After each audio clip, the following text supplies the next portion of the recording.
justification and directed accordingly. There is none. I want him to bring Hansard with proof that first deputy speaker or your good self who was the second deputy speaker in the 8th parliament ordered Mr. Jachikwesin out of this chamber because there was a high court order. I am aware that the matter came up, but no such order was directed, because I also remember that your side argued that he had filed a stay of execution pending the hearing of his appeal. Mr. Speaker, for the avoidance of doubt, whereas in the Jachikwesin matter, the judgment of the courts was made available to all parties. It will interest Honorable Defemako, who is today arguing that a member who has been regularly elected, sworn in, be removed because there is an order of a court, when the judge himself said his judgment is not ready. His judgment will be ready on Friday. That is what the judge said in open court. Listen, the right to be heard does not simplicity mean that you create just the opportunity. That right must manifest in the process of hearing, which would be called fair hearing. Mr. Speaker, the next leg of his argument is that a stay of execution does not operate as a stay. Mr. Speaker, with respect,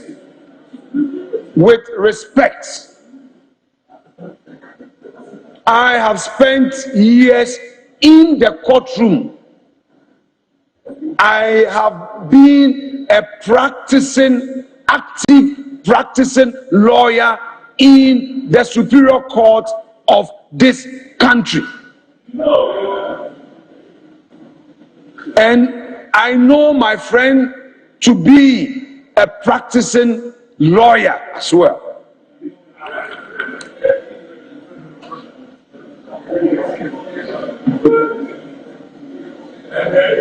Law and politics may have interlocking interests, but I bet that where the interest of politics is that of convenience, that interest must give way to the law. And no submission advanced to make convenience subdue due process and law.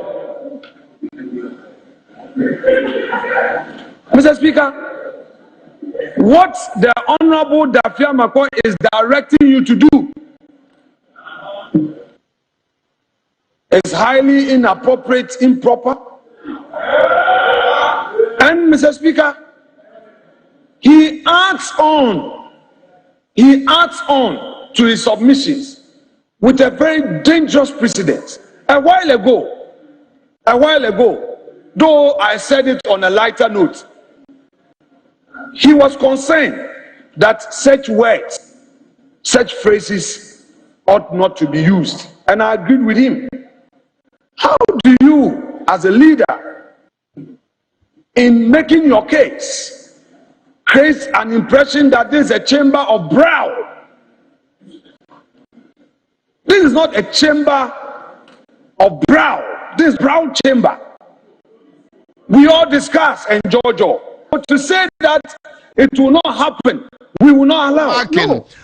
Of Parliament yesterday contributing to the directive for a free high court ebaye out Pandai MP Martin Yindam, an MPP MP say obi call court the back and forth no abani yansan court ni na afofro, that is a by election no but my main currency say the MPP MP won the election by over 3,700 votes. And a collection center on them, and this for Koya Basabasa or Honum, and a movie collection of the results in declaration, every the constituency or the district EC office, and about the regional office, Ebabeya, and this agents repeat sheet, assigned in and so you don't know why. And you may costume. Now, but I just gave you another video. Honorable Alexander Fenyomakin addressed press, outside the chamber about a Nema judge, any the issues and in actions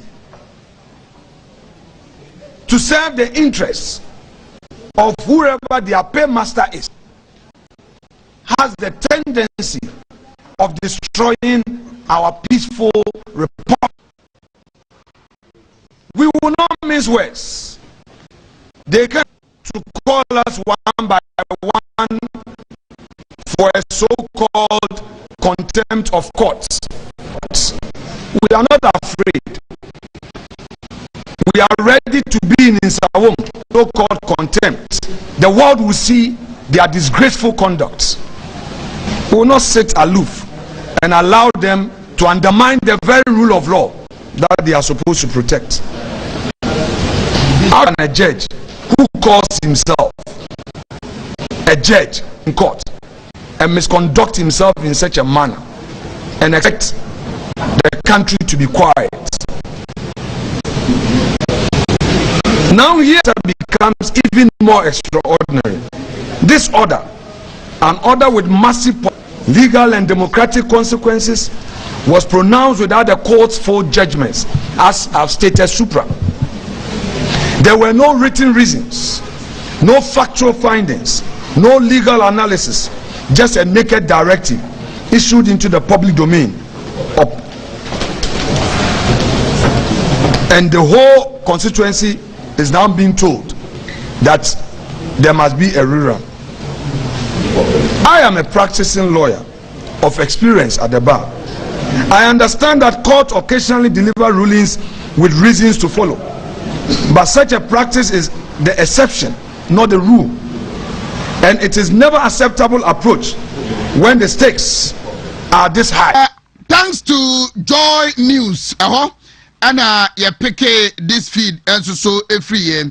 Na for me come na shebe jefia na me hese met me at Honorable Collins Adamako Mensa on the floor of Parliament contributing to the debate on the 2026 budget statement and fiscal policy. Well, thank you, Mr. Speaker, for the opportunity to comment on the budget as presented by my very good friend, Dr. Atofosin. Mr. Speaker, let me say that I stand here very, very proud as a member of this particular caucus, the mighty minority. Mr. Speaker, for the past 1 week, we've all had the opportunity to debate this budget, and any objective observer would say that the clarity of thought, the depth of the knowledge, the research, the deepness of the research has been displayed by the minority side. And Mr. Speaker, there's one particular theme that runs through all the debate: figure honesty. Honesty. Members have been extremely honest with the facts. Mr. Speaker, members from our side are even candid enough, Mr. Speaker, to acknowledge some good things in this budget. Unfortunately, Mr. Speaker, I do not see say from our members, from our colleagues from the other side.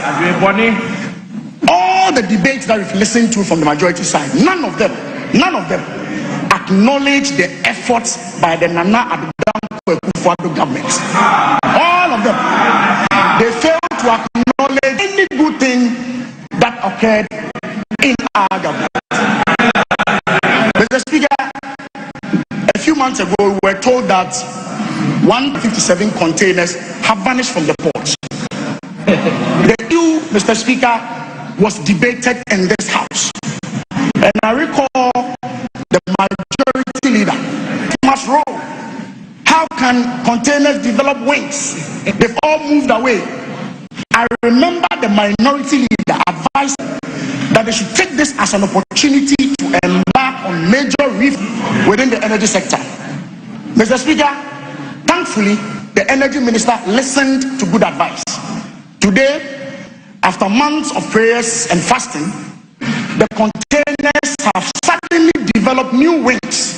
And Mr. Speaker, they are flowing into the same port. The same port.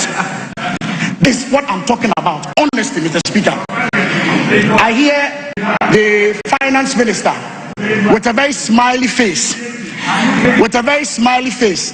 talked about increment in revenue in ECG's operations.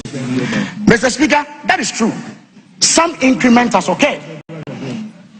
What he failed to, Mr. Speaker, is that increment is not the 10 months operations of ECG.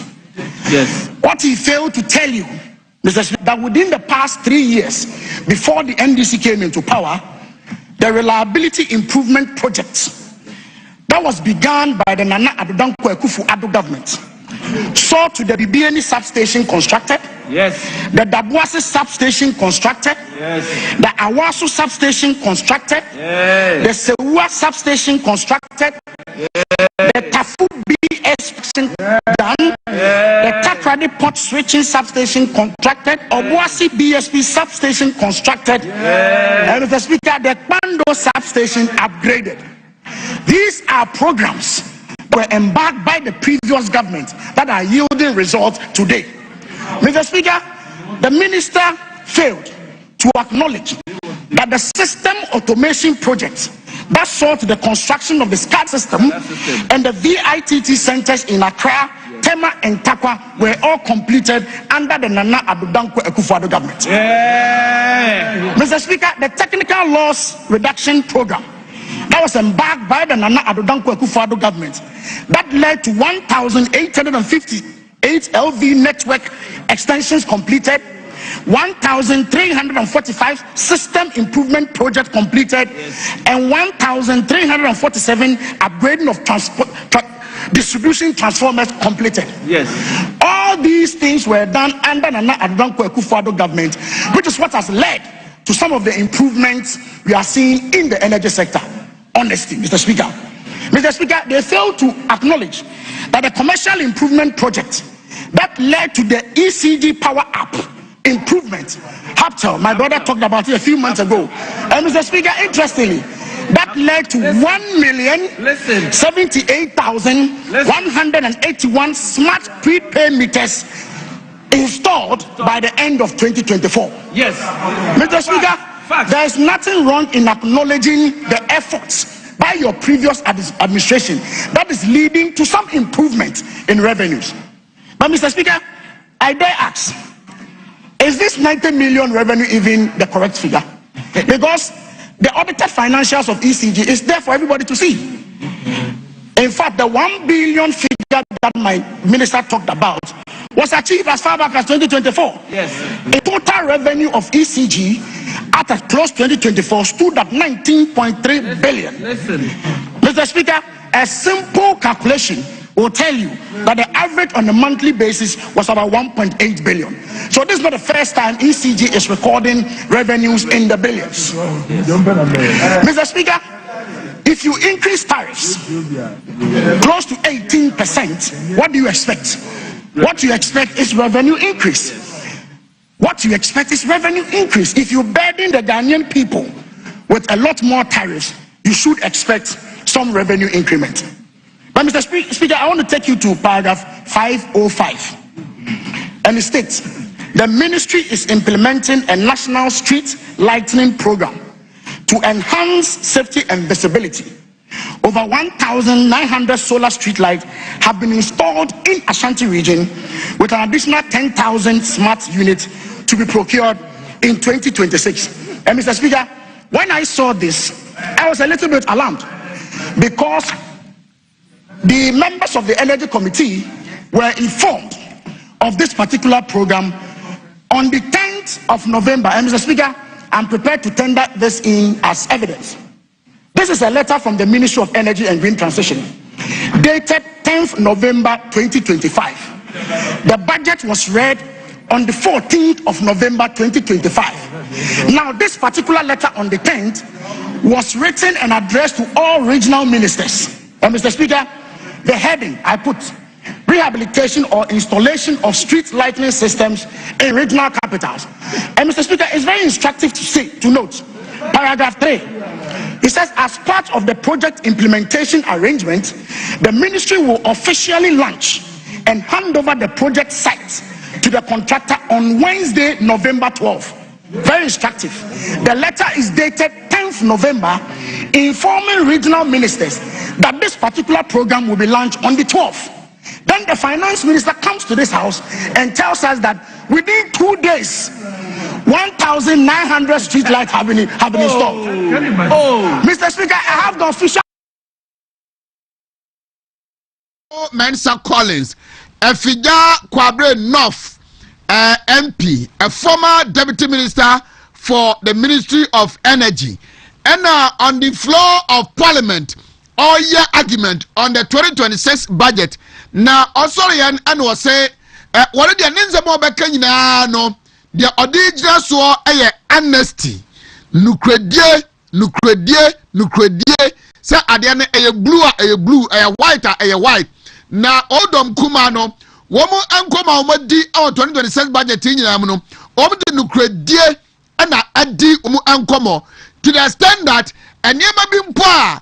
And this is buying a year, and as a finance minister Becca, yeah, a year papa, modern ball, minority no acknowledge a ball mabaso, I was a quine so. Now, so a baby, I was almost the abaso body, Emma Nana Adudankwa Akufu Adam, Dr. Mahmoud Bamia, and they were more boy, our by the Danimoa, and this is for no anchor, no more woman at the Gusum, baby, a jetting bonnet, and my young Kuano, and Omuka wasam, and I was just here a bubo and near ma. And I said, and I'm on tour, constructioner, Nana Danko Kufuado, any energy and ministry, no, a year Dr. Matopoku Prempen the time, your Rabu change our the time, and no more Makwa, Mania, Mabrasonum, yeah, Ama and energy center, no, you know that massive improvement, no, Obu so the end were Takrade, the end Dabuase, the end wo ho, the end Pando, the end wo Kumasi Ashanti region, and yana Montoya to baby. Afe Emra ye tintim ya, Emma isi jine enya wode, no one juma woye no imputo ebem. And what you know, Anwaka say, a dear finance minister Becca, yes, say, easy for the said, yeah, Womunya Sikabe, no, I say, now Ubaye and Kaniabua, what to move 18%. Now, what to move 18% now? Ghana for whom actually woman, a bad day, a Sika, easy for Yano, and Cosro. And a Okano, never be a different chance, and see, I may Bamuno, I say, Womu Akai, finance minister called my shepherd, on 14th November. And what Baba near said, a bino usher say, to an amount said, what then can you ever bomb Monte so a street light for visibility and safety. Said the Baya among for a Montesua, one woman, Sakana, Diaconaba, Yaboni, assume unreal. Now for your Bible, so no, you bet to me and your Bible. If it's a sumo and I'm going for the money. Now, a car say, and was say almost a Santamantam ha. Omabubo street light over 1,900. Na enono eno kweyi krata bia o chese eye electricity company of Ghana ECG4 and the bread the energy committee in parliament. Na krata no omu twa no 10th November. Ana womu etwe no mu adekoma all the 16 regional ministers. Na krata im no mu ka say on 12th November ana contractor obedi say adwumadie no odin kania ne bebo abonte no omuba hand over site e dia ma no na wono be any visibility studies na afi wonu eda obesha ase eden kanea no abobo abonten omo twa krata no 10th and omo catch regional ministers ni say omo be launch program no on 12 November enam yenu achi and finance minister ekomra shebedwafie okoye a oso abobo kanea no nyina awie asantemantam ko abobo be 1900 and was say easy for ya let omo dia bre the energy committee in parliament no womo twa 10th November womo so be launch program no 12 November contractor no kwa nyamfa no kwa side ema no kwa visibility studies eye dai ana mo dinam yenu ebobo nkania say na je say finance minister ne ba amra shebedwafie no obedi atro because ade no omunya interest kampo enya procurement mpo na campus contractor no kampo akwa side ene nkania na akobobo ho mo asante mantam hanum titru kumase mfimfiri no me ba cha sabone na momanten so a driver fo a shankafo a mo driver anwumre mo amapo adwuma ekofie anwumre sabona momanten so a mo no ankania street lights 1900 ewo kumase a and it all boils back to and someone John Mahama in opposition eka say oh ya campaign with dia truck akra no aka no crack akra na dia money mo a wo de mo ba ban mu mpo no still deception atro and is omu ha omani aka nsam ama Ghana for aboy nsam dia ma omu enko a no moye enu nti ana enne a teacher for wo man mu esu dada mo ehye mo bo akese e ma mo boje won so enne Bashaba yento so on the 10th and telling the regional ministers that the program that the minister talked about on the 14th will be launched on the 12th. How a program that was launched on the 12th can necessitate or move to construction of 1,900 street lights in Ashanti region just beats my imagination. But Mr. Speaker, what is even more striking is that in this letter, the quantity to be installed per region is attached. And Mr. Speaker, I have it here. He says Ashanti region has received 1,900. Mr. Speaker, the letter from the ministry to all the various regional ministers, Ashanti region is entitled to only 800. 800. Ashanti region is entitled to only 800. Yo, honorable Admako Mensa, Afija Kwabenov, as I can say, finance minister by no, wafa Ghana for you as a Sabian Kwasiafo, na Asante Mantam crowd, Omuye, Fida da. John Mahama 1 and John Mahama 2 in Anum. Obakaya, John Mahama 1 and Omoboy Diobia and a chayanum. Ya catch him say Asante Mantam Hanum no. Modia and MPP. Yes, MPP bar. But how about Kumia Nubi Aswade, Bakumia do or there? Nanzo so abaya a dream Mantam Hono. I MPP abai. And I end this no Omumuya, Omofan Yabaya Kwasiafo. Yenim Yansa, a John Betma Casembia Edia Chayan. Finance Minister Comra Shebedwafie say Enkania omudi abubo 1 enkania no omumu boy nempo also chandro awo ho no also omude 1,900 ana aba Ashanti region ana adoma commence krata ekranom a Ministry of Energy ana treye and the Ministry of Energy Committee in Parliament na figure omukotu no no 900. Ministry no actually akoma Parliament. Parliament is a house of records. Bibiano a whole chatuo ewo ho. Energy Ministry no akoma the Energy Committee in Parliament say Ashanti region over the 900 street lights and the Ebaha. Omunyam from my Omunyam boy contractor crown call site. Finance Minister ato forcing and nam so omuna nanuma wa santememu. Omunu ade share dia santememu anamtino. Okoya or send Kaniano Omabo 1,009. Meanwhile, contractor crown call site, Ebio, Yomo Traya, and the good cat has over the corporate parliament, sir, over the Bahano, 900. Bashaba, to us, mommy. To only 800. How 800 suddenly moved to 1,900 within 2 days? It's only the minister who can explain to us. Mr. Speaker, I want you to also go to paragraph 507. Mr. Speaker, paragraph 507. Which he says, under the National Electrification Scheme, 117 communities have been connected to the grid, raising national electricity access, Mr. Speaker, to 89%. Government will expand this coverage through a turnkey implementation model targeting full national electrification within 5 years.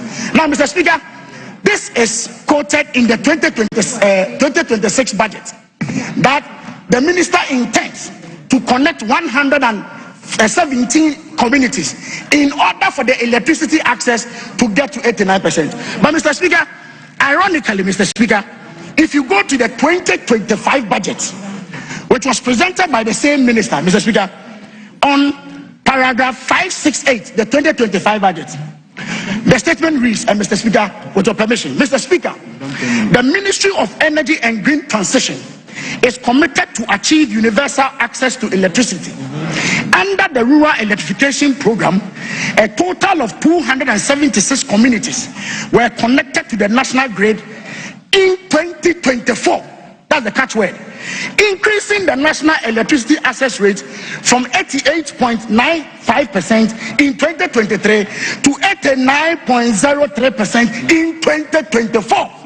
Mr. Speaker, I can tell you that the figure that the minister talked about,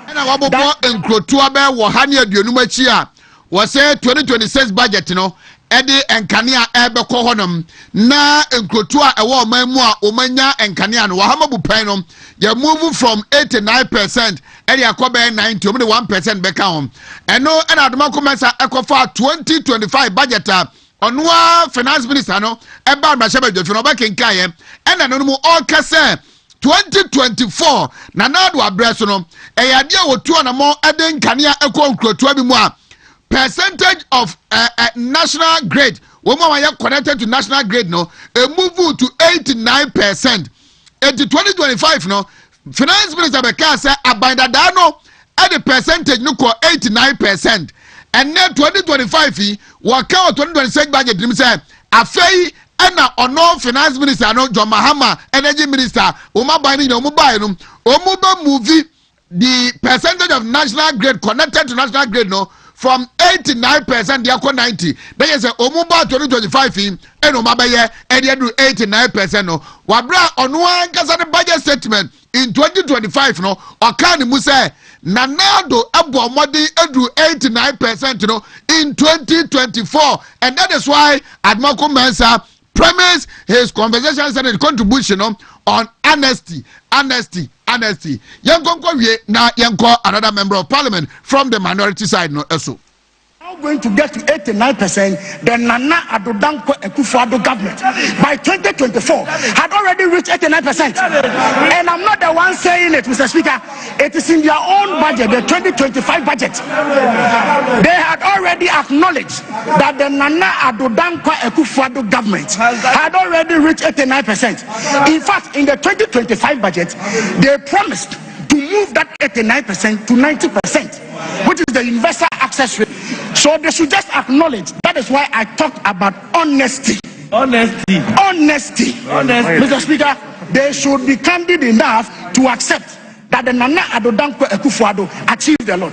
Now, Mr. Speaker, let me come to the IPP renegotiations.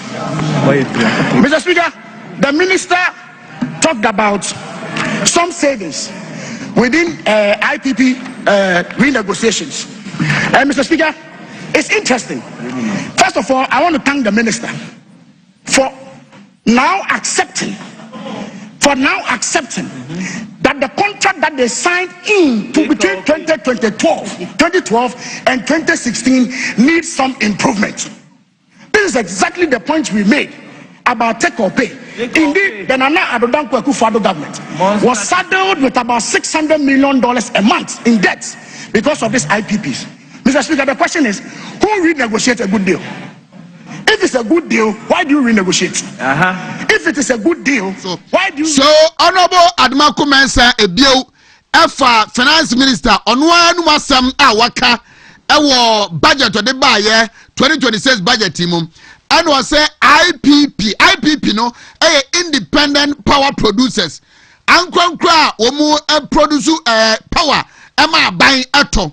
Na obaka ya MPP ba ban no omu kan say enhyehyɛ John Mahama aban ayeye 2013, 2014, 15, 16 about IPP no eja eka ato ho ana nado eba no busumi bia na okobobosia anase okotua eka be $600 million eye eka John Mahama ene na ban no eja to ho oka NDC fo ase nya no kra oka NDC fo ase nya no kra na enano ada ena wono ankasa akoyi no ho adi Finance Minister Kwame Asiedu and I was saying IPP no contraja eda ho dada no e was say oba no we should we contraja enya sinto bi ewom enti afei ena oba renegotiation na ama Ghana etimanya ne ho ade ne ho afri ekamu ena adoma ko man say busa say na no oda MPP wa ban mu no mu ka say contraja mu ye na enye enti busumi bia no aban no ekotua eka $600 million no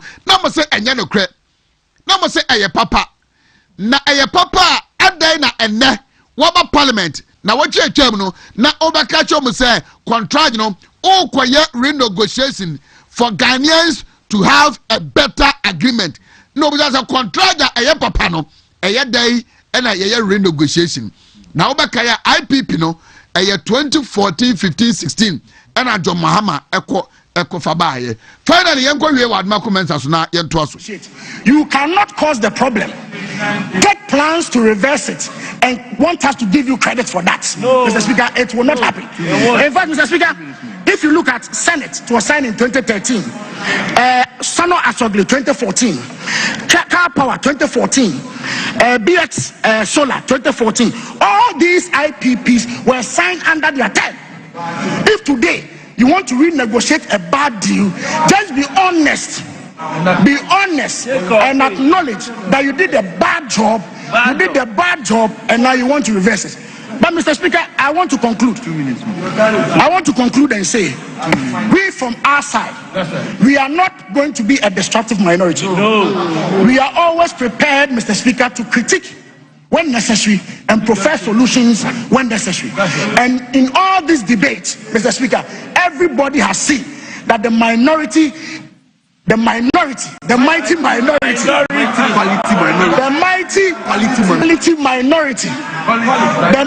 quality minority. Our job is to see this journey as a Ghana journey and not an NDC or an MPP journey. Thank you, Mr. Speaker, for the opportunity.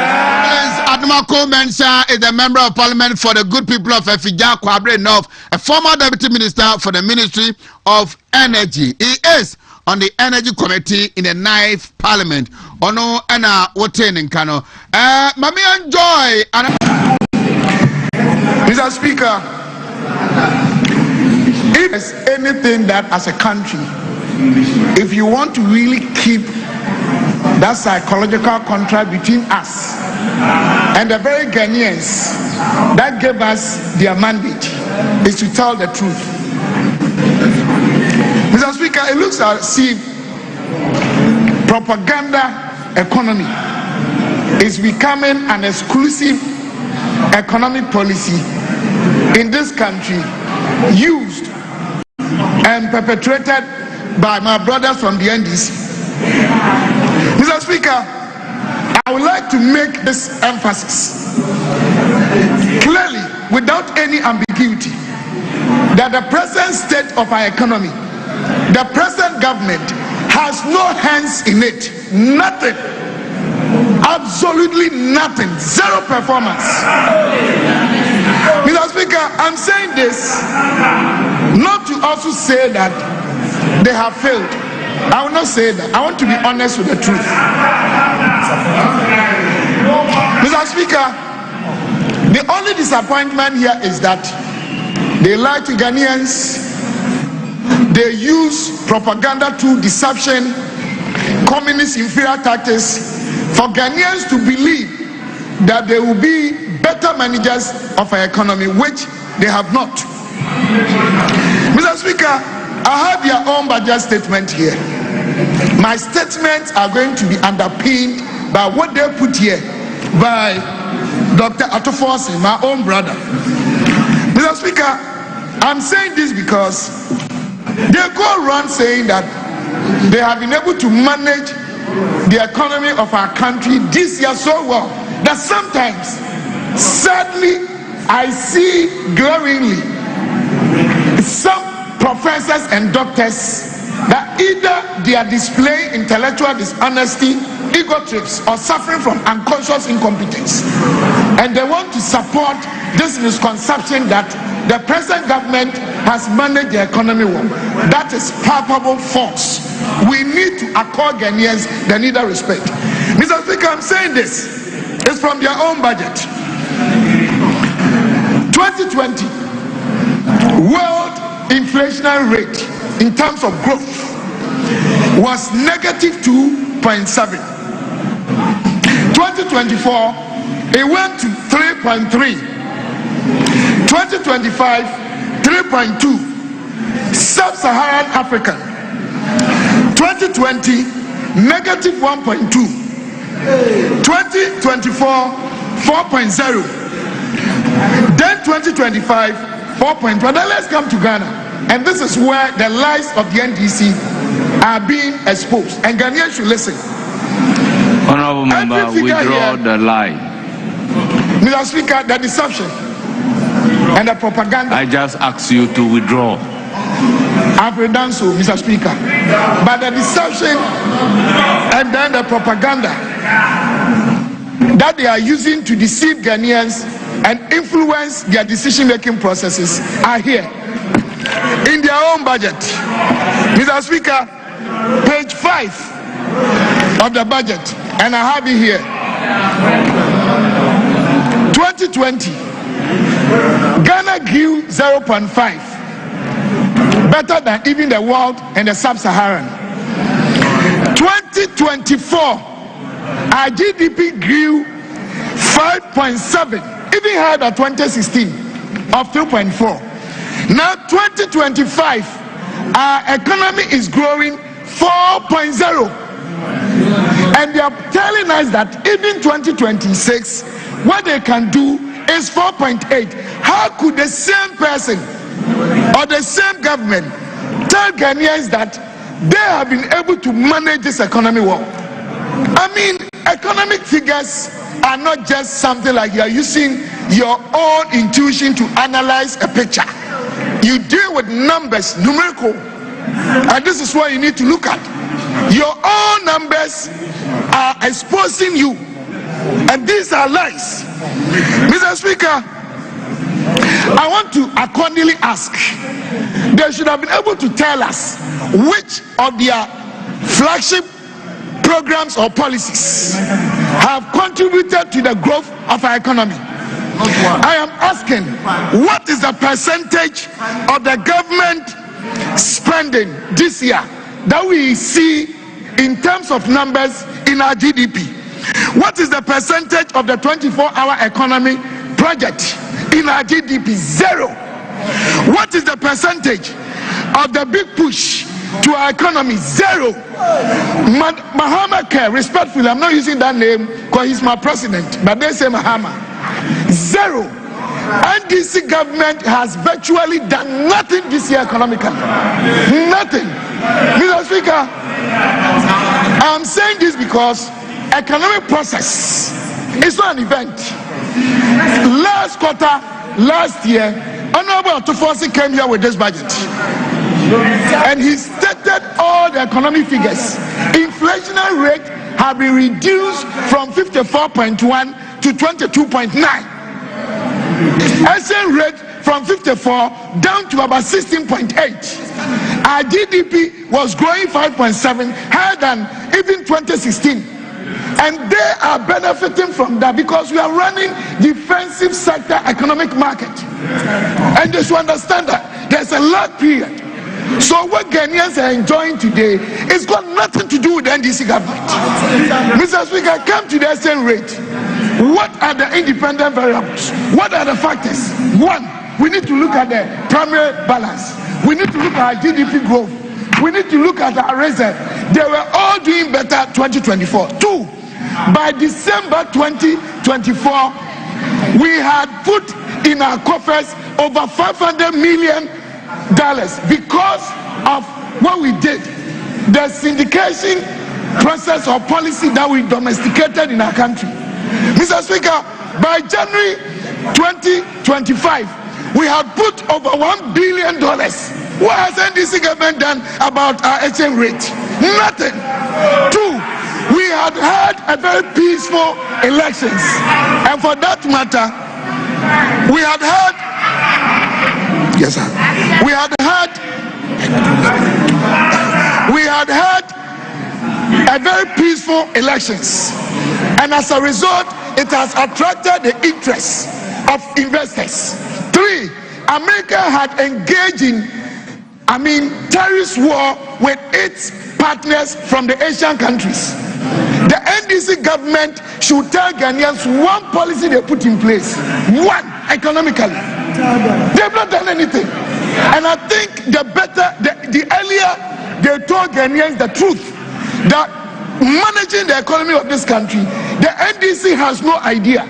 Even now, we are still finding out from them. We want to find X from the NDC, whether they are capitalistic or socialistic in nature. You can't do pro policies. You cannot manage the economy. You don't know anything. Everyday propaganda.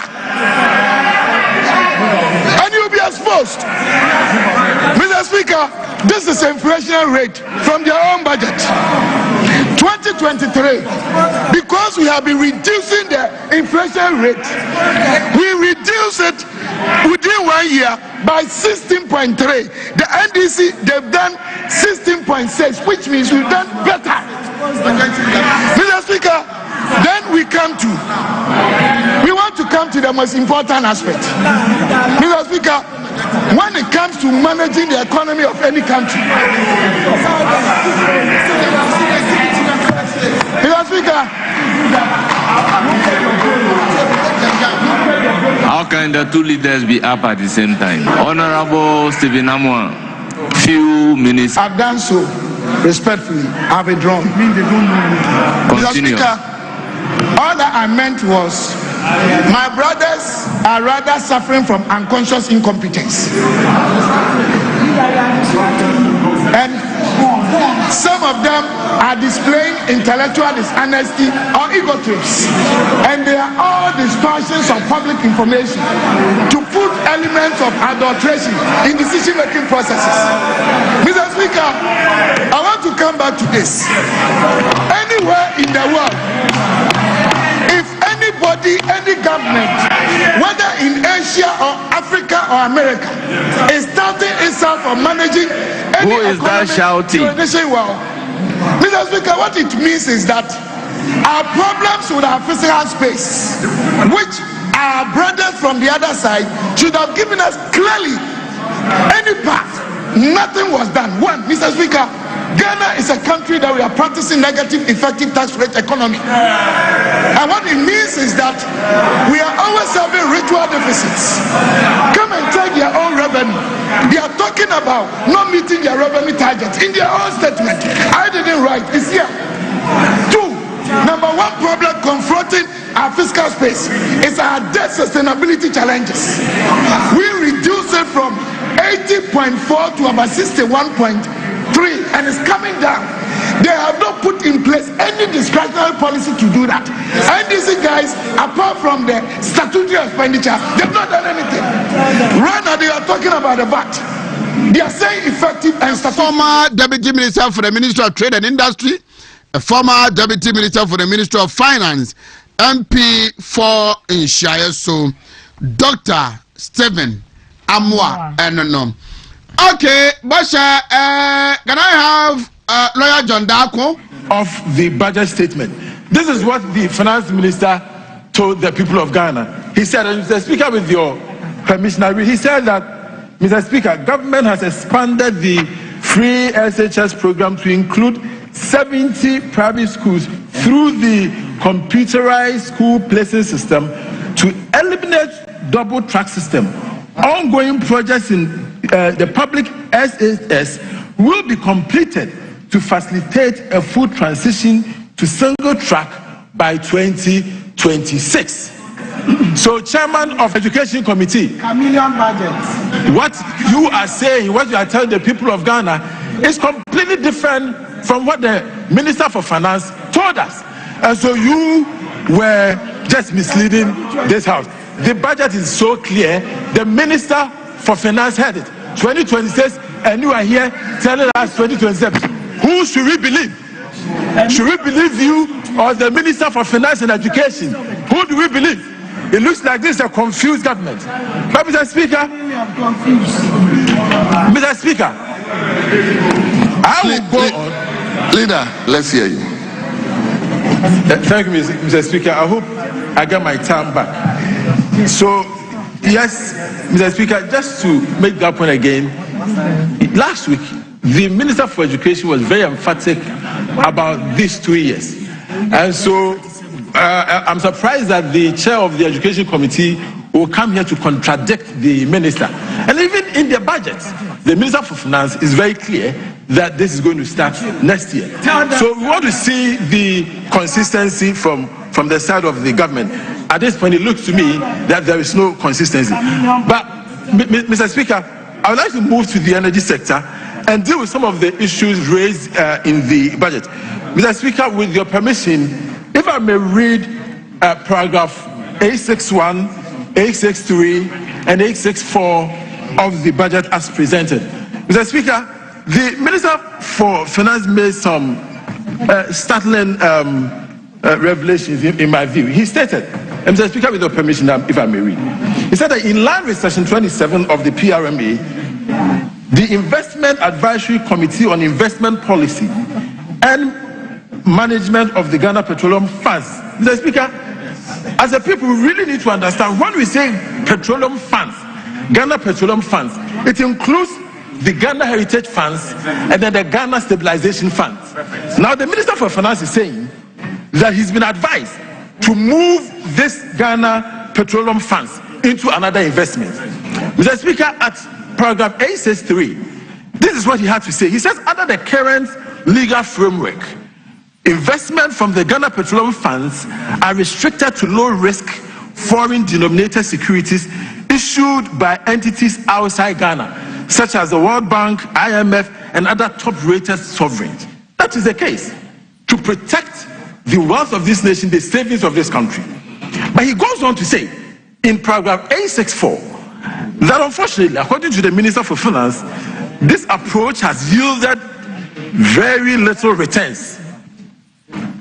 He said that since the establishment of these funds from 2011, total reserves has reached, and Mr. Speaker, when Minister for Finance speaks, we need to listen and listen well. He says the total reserves has reached 1.46 billion. Yet, the only interest we have that has accrued to us is 1.94 million, an average return of 1% per year. This is the Minister for Finance is telling the people of Ghana. Yet you go to the Public Interest Accountability Committee report, which receives their report from Bank of Ghana. The money so far, according to page 71 of 2025 PIAC report, which came out in June, it says that, and Mr. Speaker, with your permission, if I may read, page 71 for those who want to refer, page 71 of the PIAC report of 2025. It says from August 2011 to June 2025, cumulative petroleum receipts distributed some up to 11 billion. Now, the interesting part here, Mr. Speaker, is that he said, whilst the Ghana Stabilization Fund has received 2.6 billion and Ghana Heritage Fund has received 1.1 billion. Mr. Speaker, the total of what the Ghana Stabilization Fund and then the Ghana Heritage Fund, the total is 3.7 billion. $3.7 billion. Yet the Minister for Finance is telling the people of Ghana, oh, you want to know? I will tell you. The Minister for Finance is telling the people of Ghana that we have received only 1.94 million. But, and then it goes on to say that the interest that the country has received from this 1.4 billion is actually 194 million. And Mr. for Finance is speaking in November 2025. But Mr. Speaker, the interest he's talking about The 1.9 billion he's talking, 1.9 million he's talking about as interest from the investment is here in the 2024 report. The Minister for Finance is telling us the interest we got from our petroleum fund. He is quoting 2024 documents when we're in 2025. So I'm asking myself, what kind of data are they feeding the people of Ghana? Whose interest do they serve? Mr. Speaker, I want to go to page 78 of PIAC 2024 report. It's here. It says that Ghana Petroleum Fund's net profit since November stands at the profit, so that's the interest, stands at 194 million. 2024 PIAC report. That is what the Minister for Finance is telling us. John Zako, a replacement for Honorable Osei Che Mensa Bonsu. Lawyer John Zako on the floor of Parliament, and so I don't know. All right, 43 minutes after 7 Emra na yabuwa for no one some no Emra. Then yede the Obokata mun some no abatwa so. I'll be sitting with former MMDCs this morning, and we have a conversation around local governance, the disbursement of common fund, and we'll sink it in with upcoming January 31st, 2026 NPP presidential primaries. Asomachi. Yeah, Joe, Oheneba. Oheneba. Menuka. Oheneba. Okay. Obuani. Fuku huye. Menuyo Oheneba. Aso so Oheneba. When the yard and I saw the yard. Winkuadi for the first time, menene nyadwin. Okay. Na based on judge first one. Nice me doing the back. And judge first one. Nice for the first time as I'm sure for the first time, babe. So for the first time, babe. So I say me do. I miss it for the first time, menene nyadwin. Okay. Nice to be on me yadwin. Yanko. Nah.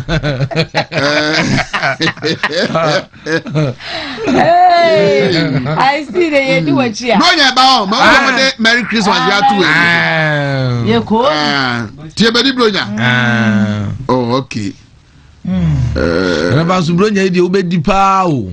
So, to do your clients. Say, oh, Fabo. May Bronya be a midi. Say, oh, Faba, oh, for the Biba. Now, so, I could. I offer you mine. Only Capre must. Only Capre. Hey. Boga Bia Usinka. Okosa lie. How the idea be a car and come most small be. The own for flies got a small bin could chat ticket in the middle. Or no, Okosa lie. VIP station. I could ticket who bas a ticket and for into the Christmas. And found into and how Babu almost of at least or experience. A few of them, about 2-3% of them, maybe on the bus or they ban a Dawson.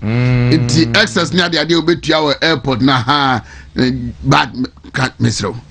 And for winning, I my type of buckets, no, and for winning got 2 months. You made my bomb. You try video with that are my type of buggers, no. Debbie. Do doc no. You.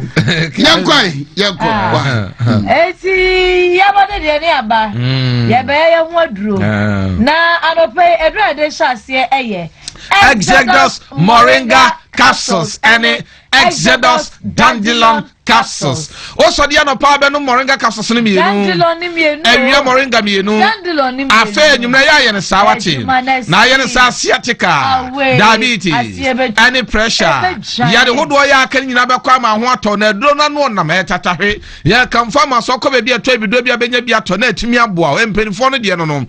Now, fair your freeway, say Exodus for you. Someone become Cocomission Koreanina, Fatred Kokunu, a son of Premier San Abroso and pregnant pe na o kan ubedi ede obeme ebesa sawade empenfo kra dia yaresa ni nyina akire no esanso ye anti age no enkwada no nso bi o madwene mu se enti ni ase ko be bi eto ebido bi na ko bi sa pebito wo ko atonso ago high school junction wo mu dwam ho ababi ya bi ton mpaboa no a doctor do so po abeguo ubetimi akwa akotubi na so akotanya so mfaso ya ma doctor number 0544 447033 0544 447033 Ruta Natural Products. Na eno wey ana fimpim yenu eni aduonum yensa enhwemu because so ebabede di pefe se enu anope ebeboa menum yenu anope katre mada bodwem na mojedi emu afusane eye Ruta Natural Products. Ruta makes ano anope eboa malaria fever no de ada ne kodie wo no eno na se do we wesa nkrofo no na watu ase e de ama wo Ruta live ne so ba huru ni pedua ni mu kama efi bia bako ebemu apomode mapa na wo wi a aduane na wodi ye no to me and digest no ananenwama amopomude mapa Ruta nekene so de typhoid fever etu ase twe anope Ruta nwei ba bia yeto mi bidro bia ebi wo ho bia na person Dr. Chowhow ansa no watu ho anamwa o se frɛ na no pay ya 0244 485632 0244 485632 Hepasco Heba capsules wo brebo ani ase bo ho ban na mu a so de be ya won so betena se di nchina che nye sa wo be wuntem ye ni ye de ni ye nom no ya na etoda etimi kum ni pantem na mmom nyame ye brebo no se ebe sone so na yi de nkebe ku ntem na fi wo enti na ya hunu se bonyuma bata brebo ho no bonyuma no ya de bi a eye wuduru e waduane ni ne wanom ni mu ankebe ku ntem ti brebo no na twene nyina na ma wono ma kwa ahodo no anya hode ya adwuma brebo no yare na ntimi anya na adwuma eye penalty akowu ano no eno nti kope Hepasco Heba capsules na fa bo brebo ho ba brebo ya de bia hepatitis B ane ne keka ho nyina esa na amanfo we ne djuma edie na no ma twere din se brebo boafo ba ko pentutu otwedie ko be eto bi do ne ko tobi doctor number ni 0557 453579 ana 0501 459255 na sadia no petro di amponya nkropa kwamba sayadom waye ma no e wose busumi bia wo ba ubu wonsa na wonsa buo ne mo no obi wo ne ma ne boss ahye ne nso esansa busumi bia wono de wo ko live busumi bia wo ko live enyo no ne ho siesie no o beba ne pe mo be prepro ayi hwemechi mame me ho asaya na e bia na office won so mema nko na wo ne mo ekoba ne sa no a enhye ne munyam eno ti busumi bia besere kwan sa ma no na no pe ye mame a kire buru wa adwene me ne omienu a wo de pade won waso bia be dwaman so na we no emfa woni flow dodo bia wo flow bia wo ko ni pe ma wo nsuro ho esan se echenioma ebo ne so da from boko ya wi a ya san so ma panty liners mienu free pad won waso no ehyebu mako enkono enti edumu a ena no pe wu nya bie anope bodwa fo ne ba bia ebi wo ho ne mo bia na no pe wo store na so nya ntubi nton ya fa so wo so pa esan timemufo obi pe bia kira kwan enti bodwa fo ne mon frey won so ope bako de esiesie won no ye nya ne so be frey ma me akire 0553 611442 ana 0277 491385 Emulate herbal supplement. Me say edro we de enya sam ketua yenya papa apostle Safo Kantanka the African star nyame mfa ne kra nsie me say ya wonti ase bia wi ne we no ya kenka japade no wonka ho nyame de no bedom Ghana nso na wanya ya bro ne de ne say waya imulati e de jabi no mienu ya no nso na obetime nya so mfaso na say dro we ye dro tatahwe a ne djuma ye de ehu papa he yade be na aka wo doctor declare wo bi se won kofie nkowu a me se wa da odimo ya akura ma ne nkowu koto imulate koma no what is here so bi enya ya ensan yade bi ana kwankro yade bi a enye dro yade wudu obi kura wo bi nya wo be na busuya no obi adwane sansa yade no ehu ya se kwankro me se sa yade ni na wo ma wo munim ni de imulate anu omonum ehye mo ni nyina se na ho atɔ be se de wonyare kura da ho betɔ tini ya se ko be bi atɔ bi do bi na ko bi sa pebito efiri tisu be si unase yade wadi bia no emulate timisa ya ma doctor from penimfuo no number bibia ni obetimi afre wo no ewo 0535112873 0535112873 na Asiedu fiada ye ntofo ejina nso ye fiada arope me comfort nkedro papa no e dia mawo se de nyankopon aye oba ne be me no wo se ye gura ye nyina ye feel très bien obo ho no man fa no de oba ye no he de oba ye bia so oda wan so oda wo arope SM Bitters modern trust draw we bi na so baba na so aba damase sisi yare no etuase ewia ma watenka mema no show mema yo no mukena na pani kwantre for this draw we ba ye edu about center wono eneda no na stroke yare wotenete oye expert it is a stroke yare na tete wo a modern for ni chemu finfini mantemu mankesim be fikrom na obehu no enkrabupu ni mantemu nso odoko official town doctor number ni suni o 0243989368 ana 0558379545 kan tete no ho na ya wo book bi ewo primary ya twere ya si nimdia kwankyere na ya bema nimdia ho akwankyere ene say Jackson University College ene ya kamfo dia ma wo say anopai sa wo pe ba bia akwaje ntete akwaje nimdia sonko bi abeboa wo da achen kan krodia ene na Jackson University College wo ba no fa no ko na emwa e sanse ho de wo kwa he sa wo yo bi a wo ye adwuma suku mpa ho obetimi aye adwuma sa ko school wonu ma ye sa hihye no sonko se de be boa na wonu nso ade a wo kire no ho no aya ade a usua uwie school na ubenya ho adwuma yo nya fe na obedane otosom de ama abusua ma bia be ka o ma no eno aba be ye graduate unemployed dabi Jackson de so kwa eniema wodo a ye be kire wo no upie ya na adwuma wodo no ehwehwe na wonu aye Bachelor of Education 1 year postgraduate diploma in education. Afe master's programs ahodo nso mo ye no ho guidance and counseling a year educational leadership ni nyina wonum ye bi e wo ho no ha management ni nyina wonum kire English ana afe enkonta mathematics bi any just bibia no wonum kire na wo afe no awie wase no a wo pe school papa bi akro no eye Jackson won so okuta degree dada wo pe masters bi abono eye Jackson na wo kwa ene digital skills won be kirew say IT education na global certificates ahodo no so won mo ma bi ho wo hu enti ne ase kwa digital marketing won mo kire web development software engineering and afa cyber security data education bomadi ko na kokwaje ntete na mo na Jackson akira kwan ewo Ayeduase new site tech nchen hwa Ayeduase new site na ye ma number say bibia ni a wobetimi afresu kumpenimfo no ewo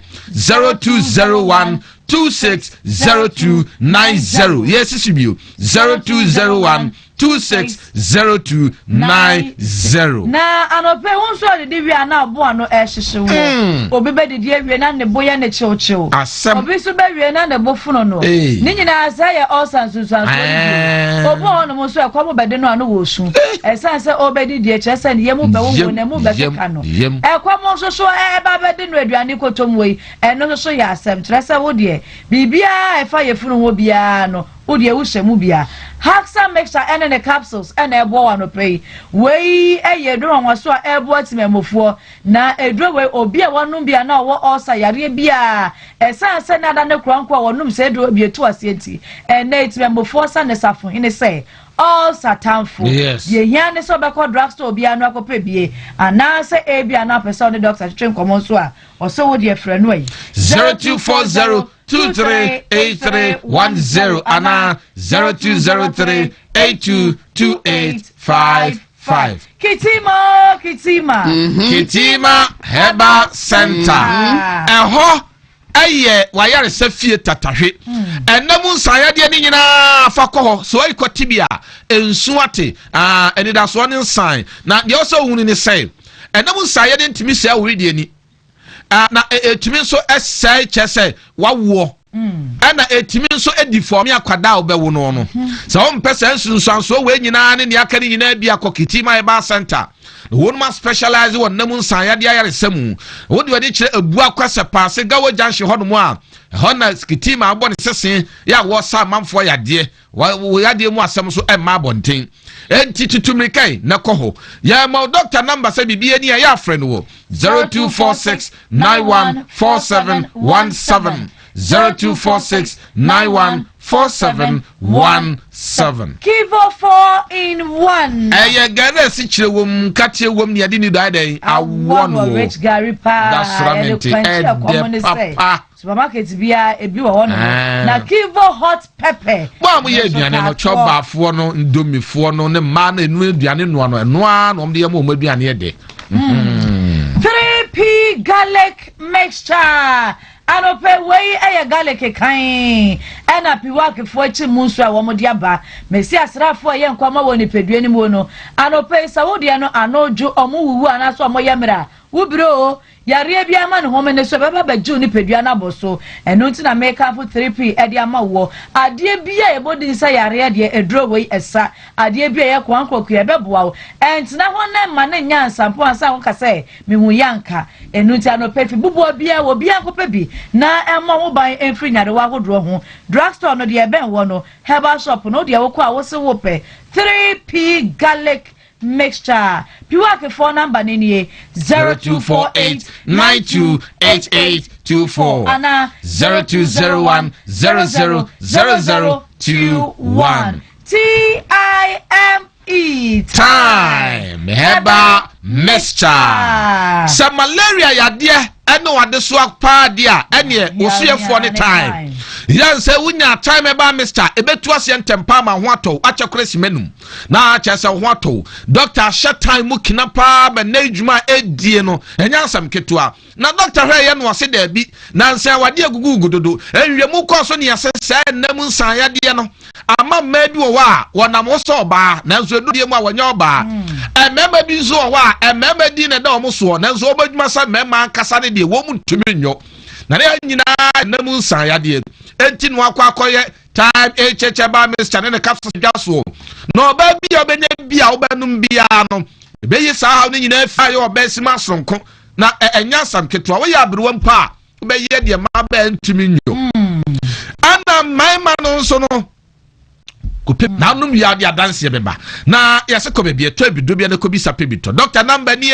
0244417669 02417669 na victory garlic mixture no so victory ana pemesi nkonim dia busu ekonu fa dom na ho wa wo tena sia na wo nsa no na editiriti you akwa ne kata so a wo se Wontumi na no oban so a wo bu wo nsa wo bre won so a woni pedua ne fruit tiri so besi na so sora no pay o ba bia hyehye wo titira ya ne maame ne papa no mu a omodo mo mpani fie so mo na sanso yi wo mo hunu bi pa anope ko pay victory dro ne bia ye garlic kan ene echi mu so dia ye ebeboa wo ebesa na ewie nso abɔ ho ban efri nyare wa hodo no nyina mu wo so betimi afre 0242545633 0242545633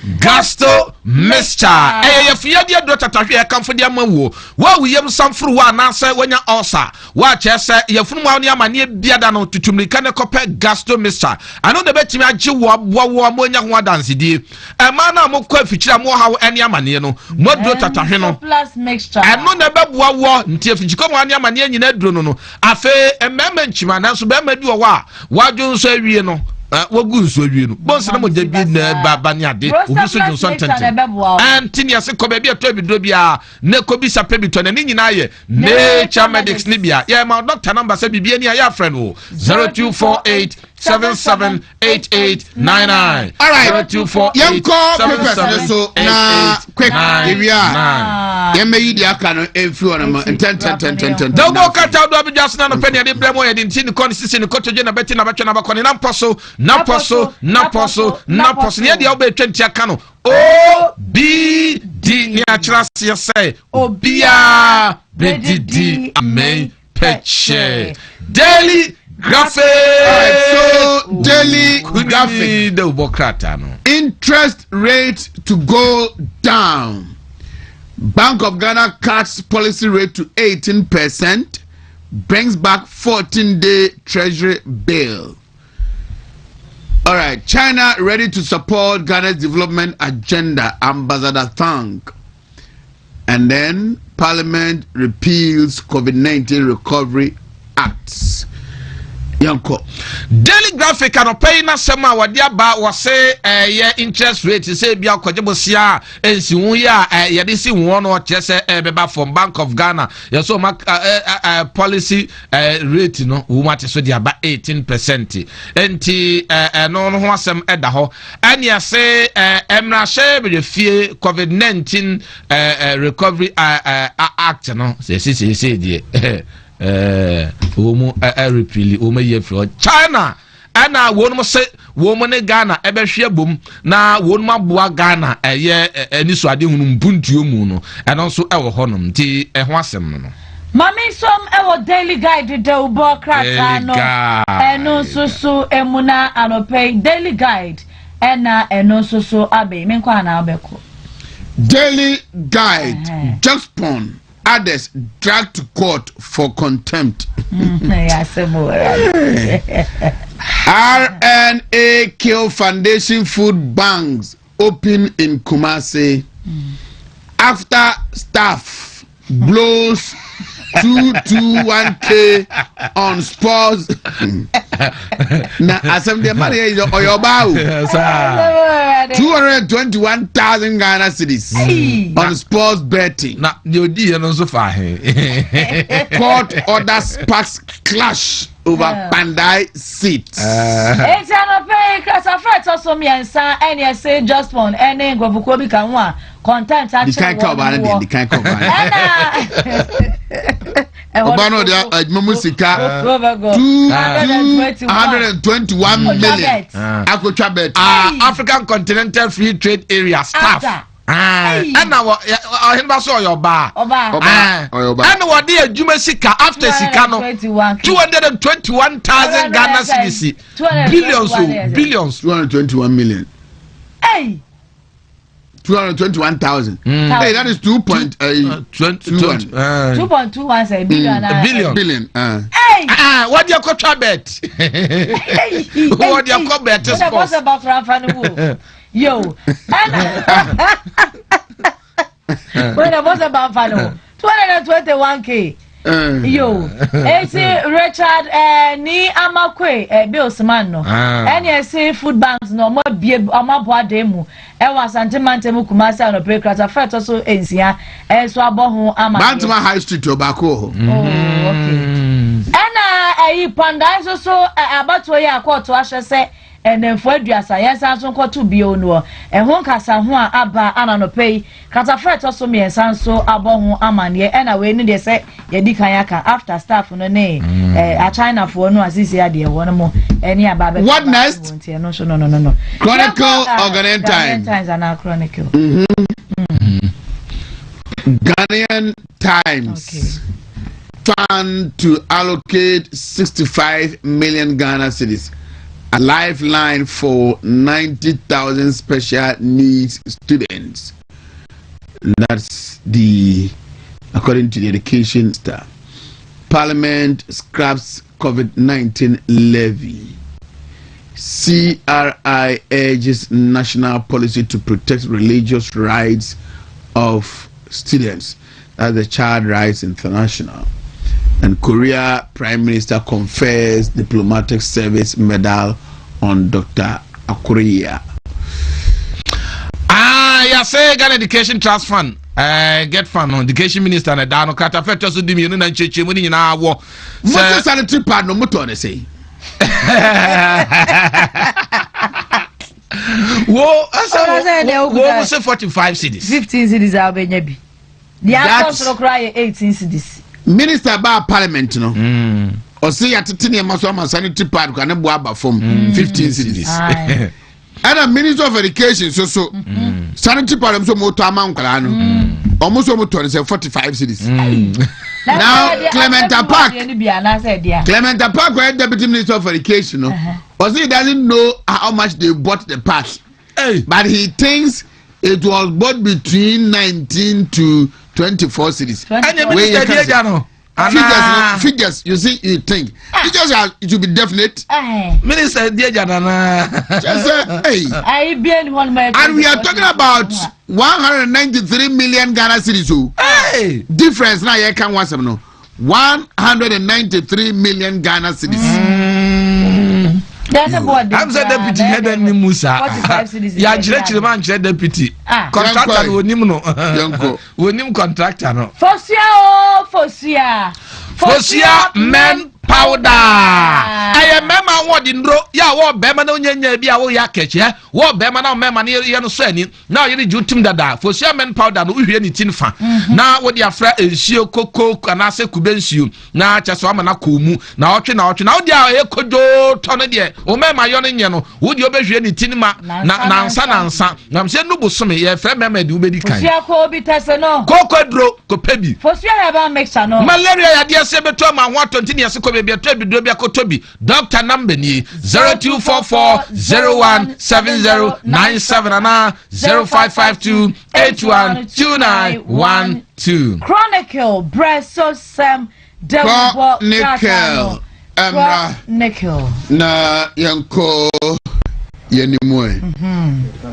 Pasco, okay, Manamra. Chronicle, Baumia sweeps vote in Brian's backyard. Educhum will increase Ashanti votes, delegates. Shalima Abusi has no criminal record in Ghana. I don't know why. No, Sonia. Picture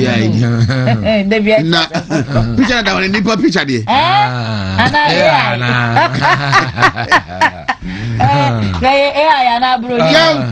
Brasso Semdo Bokratano Chronicle. Watch us, we'll call a Eastern region. Onwo, baby, or Rabban Champon. So he was sending word in the baby. And Dr. Bamudu Baumia, and vote to be brave. And now, yes, say. And when young force say the trim, you will say the trim. I was some trim, I should be near what person be Frank Crawford, and Yama NPP Milku, and you say, one no, a sentimental mupa, and Maduano, will bet me out, and don't know papa, and Yama NPP Milku. And I say, maybe I would have near say your friend, a year Shalima, abuse. Yes, you will need criminal record be a CID for now. Oheneba news. Our Boga Anna. Oheneba news. ABC. Okay. Na many casco, Hebasco, Heba capsules in Medinco. It's an opera for telephone and a daily. Star 262 hash. Star 262 hash. Na wasende osendia afe ofo so keepers no so every A kwesi Z A to Z no wo dey choose selectors na me yansa na sende no so wo sende a draw no koso emu ba akoba Osika no benya no times 3 times 8 na me yansa ni nyina ba 200 times na wo mpe we wo pedie enti ni ase tutu kai na wo nso kokoye bi na real deal and I say mon sorry ama casco Hebasco Heba capsules emra na yentoso ending come 10 minutes after 8 Wontumi TV live on Facebook na Dr. Brian yaw okai champon Dr. Brian yaw okai champon 2028 Brian Day the Unifier hashtag BA 2028 hashtag Brian Day hashtag the Unifier. Today we celebrate a man that leads equally with discipline and with hearts. Happy glorious birthday, and this is coming to you from my good self and my brother Emmanuel Cheme aka Boshaba Ima. Na sɛ na nie sia birthday hu minim so didi mu dia Dr. Brian Champon, we wish you well. happy glorious birthday to you. Be a man of your good self and keep being you. Meaning say every permanent party for no ebesha when we it is Dr. Baumier's time to lead us to the next general elections. Chief Boss Mache Yenwao Napum Daroma Bibia Boko Nampacho Naminadum Boko. Why not this week? Me say odi her pasco what and say me person me kai me call baby. I think I went for breakfast and on Sunday and I met somebody no can say eduna we ho advert a very good na oni nipa me no ono na tie no recommend ma o. Oh, okay. Na the sudden improvement o manya no. Wow. And me person me kind of you be a me weekend and yeah within the week be Sunday no. I didn't say kasa. Oh, okay. And he was so grateful. Wow. Say or tea and say the way I did home come on so yeah. No only pay you know that challenge you know okay. And I recommend more and the kind of improvement so I see. Wow. We thank God that we didn't sell to you a bad product. Yes. Tiara personal yeni home come yeah. It's you better for na ahwefo nyina ase. Yeah. Ntina Casco Herbal Limited. I draw ni dinde Pasco Herbal capsules. Abedwaso. Se embeboa amanfo efa omo ebrebuo mu ohaw ene omo ebrobuo mu bambo ho. Iti edro no Ghana ya yankasa ebibidro a yede inhaban dro krogen ana aye mfa bibia emfrem. Yes, so it's being made from plant parts. Yes, it's a authentic FDA for the omo nkrata etintim so Center for Plant Medicine Research and so aye omo nhwehwemu ede afam wawa mu ni ade ehu se enipa fa emfa nsunso anso boni bi ambre na emom ede ade papa ene bebre unipadua no nti Hepasco Herbal capsules no ya register for liver support. That means brebuo mu ohaw bia ne brebuo mu yare bia de uhia Hepasco Herbal capsules ne bi because ebeboa ama obreboa no na dwuma e wo se edi e wo unipadua mu no etimi edi pepepe na afi so eyi ohaw brebuo mu ohaw bia ebetimi akọ a long way to affect your overall health. Yes, so that means a drone a dry in fact a bo adwuma ye palm.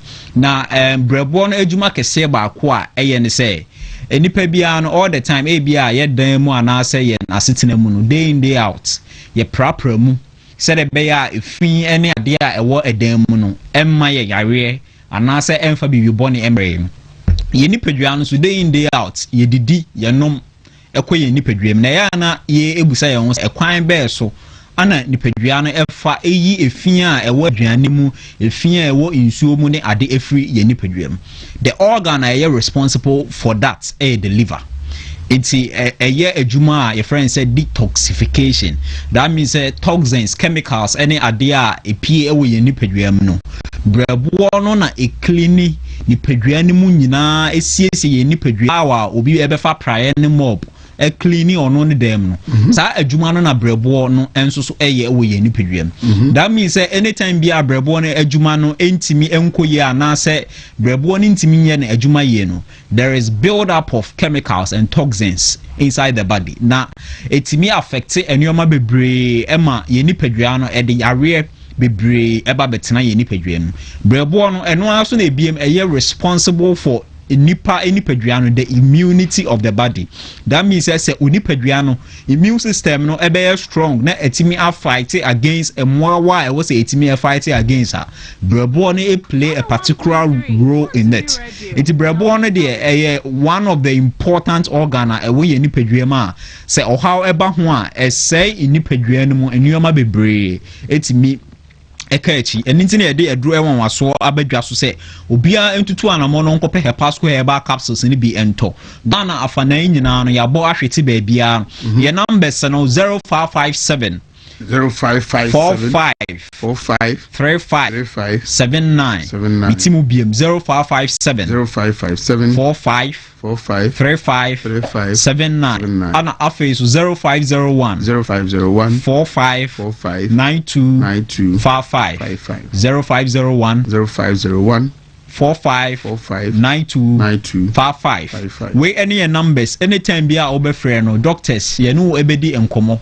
nchechemu bia wo pɛ anase ba bia wo bia no ye betimi a kyerɛw ba bia wo betimi akɔ enya eduro ni bi yes ntina eye brɛbuo mu dawuro ana yɛbɔ sɛ obia ntutu anamo because obrɛbuo no eye sound a onipadua no enema bebre ekoye nti eye eduro a emba mpanifo eka asem bi se dua enya ebe wo wani no ye ntwaso na emum ye tu ase nti yare ne ohaw bebre ewo onipa so a eya na ne fare ban no enye just anisuo but ebia esteme from the liver ana ebia enkoye na ede saa ohaw no ebe saa odasani no nti wa utie anase wo hwe yare ebi etise hepatitis B a viral infection.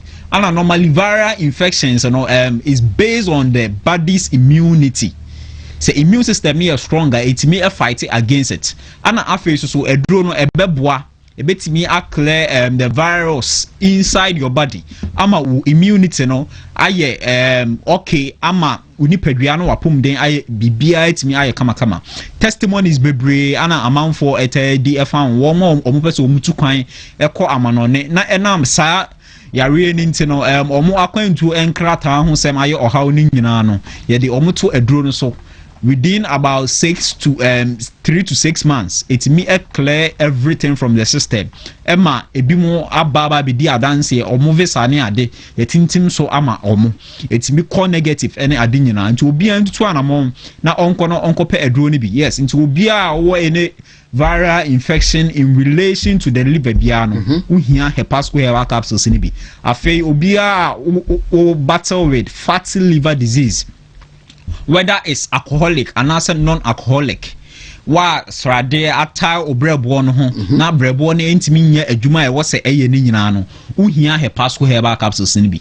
unya ebeboa wo kama ebema brebo fat srade na atare obrebo ho na ama brebo no aye impumpunya anase aye inflamed no ebeyi ni nyina afiri ho ama apomden aye wo de anti obia entutu anamon na onkonkope aduro ni bi because aduro no ndwuma eye no bebre sa amanfo bebre na eyare nti utie mi anase o hwe mi ena anope ya tutu anamon ne kope aduro ni bi na Ghana ha so no baabia no yabo aduro na hwete sene American kan aye no enti yenwamo omo Accra okọ Casco Herbal Shop mile 7 Presby Junction no na ya yankasa ye shop nti upe bi etu aton any adini nyina okọ a ubenya bi ato Casco Herbal Shop mile 7 Presby Junction ana Harrow's Pharmacy enso so Okashi Drug Lane afi Good Health Natural Health Center enso so Alajo Kaso anso so Dependable Herbal any Tribe of Judah Assignment House of Drugs Pokia say Hidden Leaf Pharmacy aye opposite Goyle filling station awo shi so Nigeric Pharmacy Medina enso so Matiti Pharmacy Asaribo train so Samini Herbal Shop and so woman important move for ebetimi akorandi Pharmacy aye no so ewo Central Market ho afi Kuforidua enso ye wo Casco Herbal Shop aye no so ya yankasa shop ye behind the Jackson Park enti adro no upebi etu wo ho so a ho so kwa benya bi Kumasi anso so Misty Herbal Freddy Men's Herbal Pulsar Herbal ni nyina wo Ashtown Blessed Require Herbal any Colinac any Medkin Pharmacy and so Tech Junction afi Asante Mampon so Sewa Herbal Obuase nso so Boss Pharmacy Takrade AAA Men's and Sir Charles Kojo Chrome Pharmacy any Oscar Pharmacy any a Bandit Pharmacy a hunyina benye biato Tamale so Zoe Herbal any Socrates Pharmacy a hosu benye drone biato Yendi a large lawyer drugstore Mankesim so Jeff Pharmacy Cape Coast Salamat Heba and also ewo Pedujan any Busi Pharmacy and also ewo Correlation Station Winneba the Etrato Winneba Donkeys Pharmacy nti eho nyina no ututu anamo ekwa obenya edroni bi ato anase yenam 7 45 35 79 0557 45 35 79 anase 0501 459-255 0501 459-255. Yes, into Obia into two anamon on compare drone bento. Right. Into the Midibe chat one say year a festive season. Into mesre etiphone for Bibia onum echo mu and I say Udi echo umuno.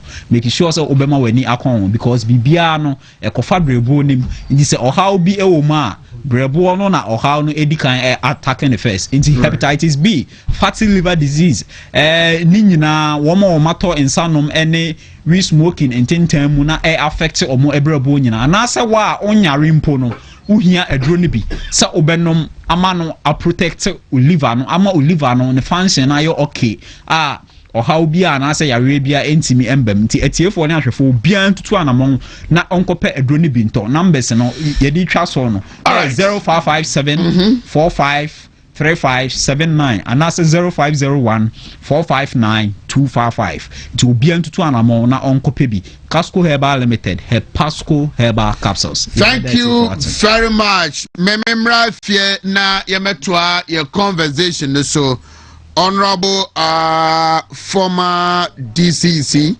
and Minumu Ebo and Komo Ewofia Hanum. Bajaba, can we make a quick turn? In commercials, maybe if you're not fee. MP for Bantama na is also recognized as Umua. Omama MPP nya a very solid tertiary unit of our party Tescon na anopei menino eba abedin komo Chief Martin yenia adum na onso na menadum great as you know the ball 8 minutes after 8 and a chairman tested me say nah wasn't me MP when I'm the chairman over is I was testing me say oh it's an intina oh tira Mr. Mati chairman so chairman de minu aprekope sure aprekope enti oh say me bus stations and na ni beje yeah man to say adum so when you say juma yi die into Juma development so the father kone nti ene kakra so far there if you say a drum pempen so bia ebitimi aka say ya ibi na the aka yenim no ene dos eno na ye bo yankopon empire say obema ya hoden ene nyansa ne akokoduo na yetim di ato ayijuma no so right nanu wada bantma sedi dini sitie sedi eto ba ma votes na baby ayete ebo party no hopo edwene ema party no down crack to abim afi yekote ya yese kromfimfini pa asase no kra bo kra no eno nko no etime chechire yi abusua bi ebo mudwetiri na wetimi asiesi honom Amiabinya Bantama constituency office. When you wake up in the morning, then you walk into the office. What does it tell you, and what do you think? And the Babe NPP party who Bantam. Who say Asiedu? And the money say what me am I and so I didn't know to me visa. We know Yamin Kwana. Me didi kana cancer asen ho asem ewura otumfo ene yakosre no ena tu bantma hene edimai which say omunyina atayechi ena me namfofo a me no mkasa say yepese BBC emeboa omusomi mu ena omososo boa ma yitim de see ene party for ene Grandshire party from Penny, including the original chairman, the mind team the entire as that on the ma uniform come na my team see and say as the be a bit me baby a be share a brand brother to see a crowd and say many of the prime presidential aspirants or more contest or more for back no party for bekasa na meeting it me say aboa pa ntimi me danya me ase biem say o ma yesa nyansa no ne kudro say bitimi ai bibisa esi ho right parliament say iguso parliament say winning we are 9th parliament a yekoto aba no ye nkrofo ni brave free parliament enti na yeso atipa enti yekofoforo no na opponents no almost say minority and so na mjuma pa yebo ye leader I got very good friend Afenyo Martin or Diana boy juma pa no ankasa ne leadership no nyina ne ye bo mu chidom no enti no ama garafo no bi afre even though say ye minority no I'm for mighty minority na majuma pa budget yi say they see pense mu man for bo MPs na abaso pa this is true the first time sir garafo the mine mo budget pa enti no gidi say it's not just about the numbers it's about the issues abrebia na ye corners e koto aba NDC for be winning abrebia betu bia na ombe winning na that is not our focus. Our focus is to appeal to the good conscience of the people of Ghana. And you know, we debate here in Sima ye aba we buy na answer on beba can send me breed to so the bini galam say so I'm don't buy the informants ebe stop it.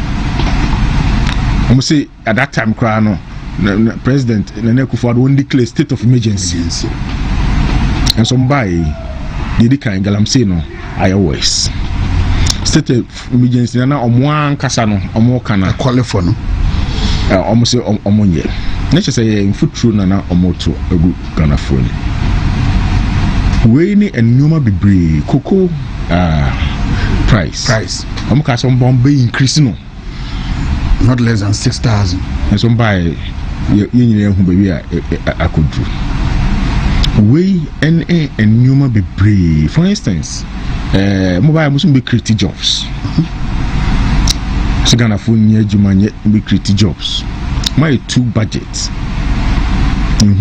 any concrete proposal be oh yeah they are criticize job and so also where is cut 1.2 or 1.3 billion dollars so they could talk playing at the other it shows a new man on more kind of position now it was just to win votes and so one buy no more yard for and you know me gidi say and I'm more you to know parliament no any kita hundia ye the near food through this kind of interactions engagement with through the media and all that remember Ghana for who say Sebi MPP by the Amedi Ghana for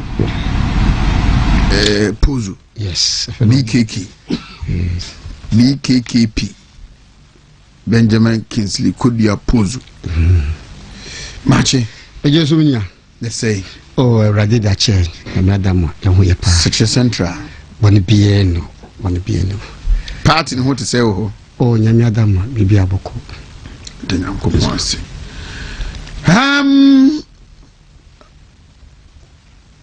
also on pana okay say and that's how they happen to you say you to baby umuana also on pana why say oh office na waka say there be onye pa dedi kan ma menchia na menchia watiefo na ahwefo nyina ejus me papa baako aye mata isa sor panyina owo so panyina owo esuta oye banze tembi abeka che se papa yi e apredakro na kochia no oye wa opanyina I have to.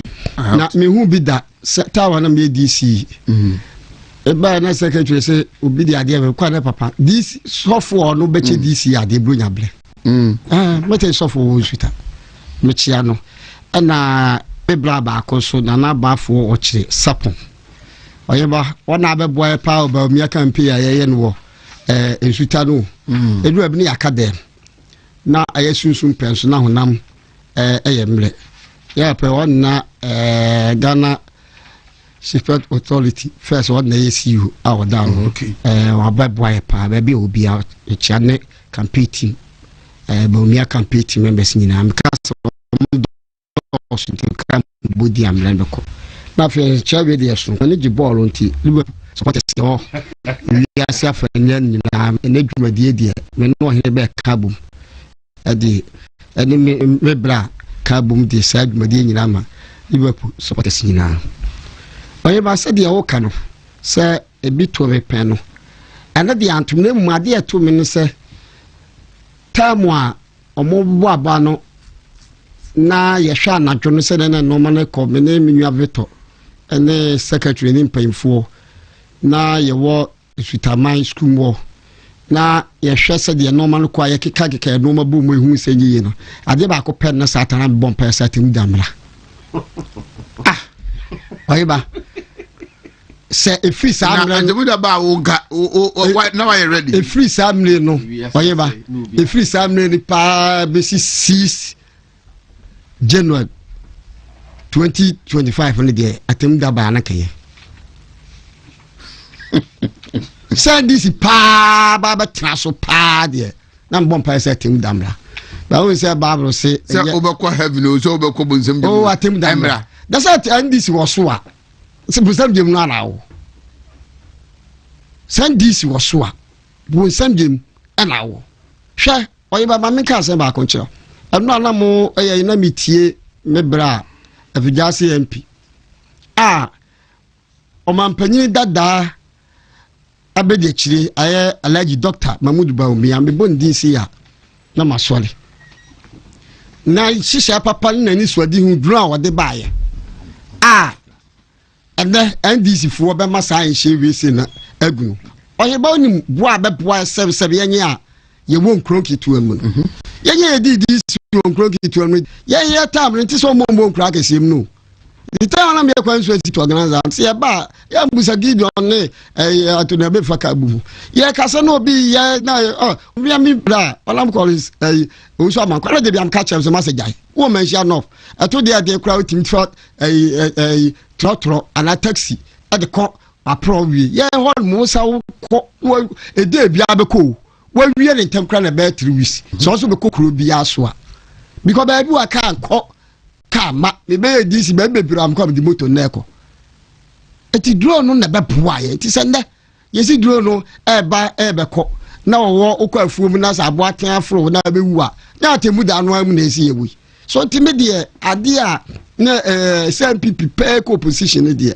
oye ba mo sentiment emu o ameka se ba ko nchiro asante fo ye normally be na asinumu na be ndum no ebi ko so asante mamu no otukoko so otumfuo ibonu mu ani asode so yan PP yefufuo yakotoko ena numba won MPP su ko opposition kotoko yesu ye hye no ma hye ni ate we na akra ye se yomu elusi so aniti ya tu abawie ye tu abawie ye no nya mie nim nukure ni sada le dia tem da baya na kampe me fa nada sa tem da baya na kampe chief mache ejo so bru isi ayache ohene be se 2 weeks ni ona bebo hello sir 2 weeks me ka fi so ya afidi so ya dokre baba bi de bushia baby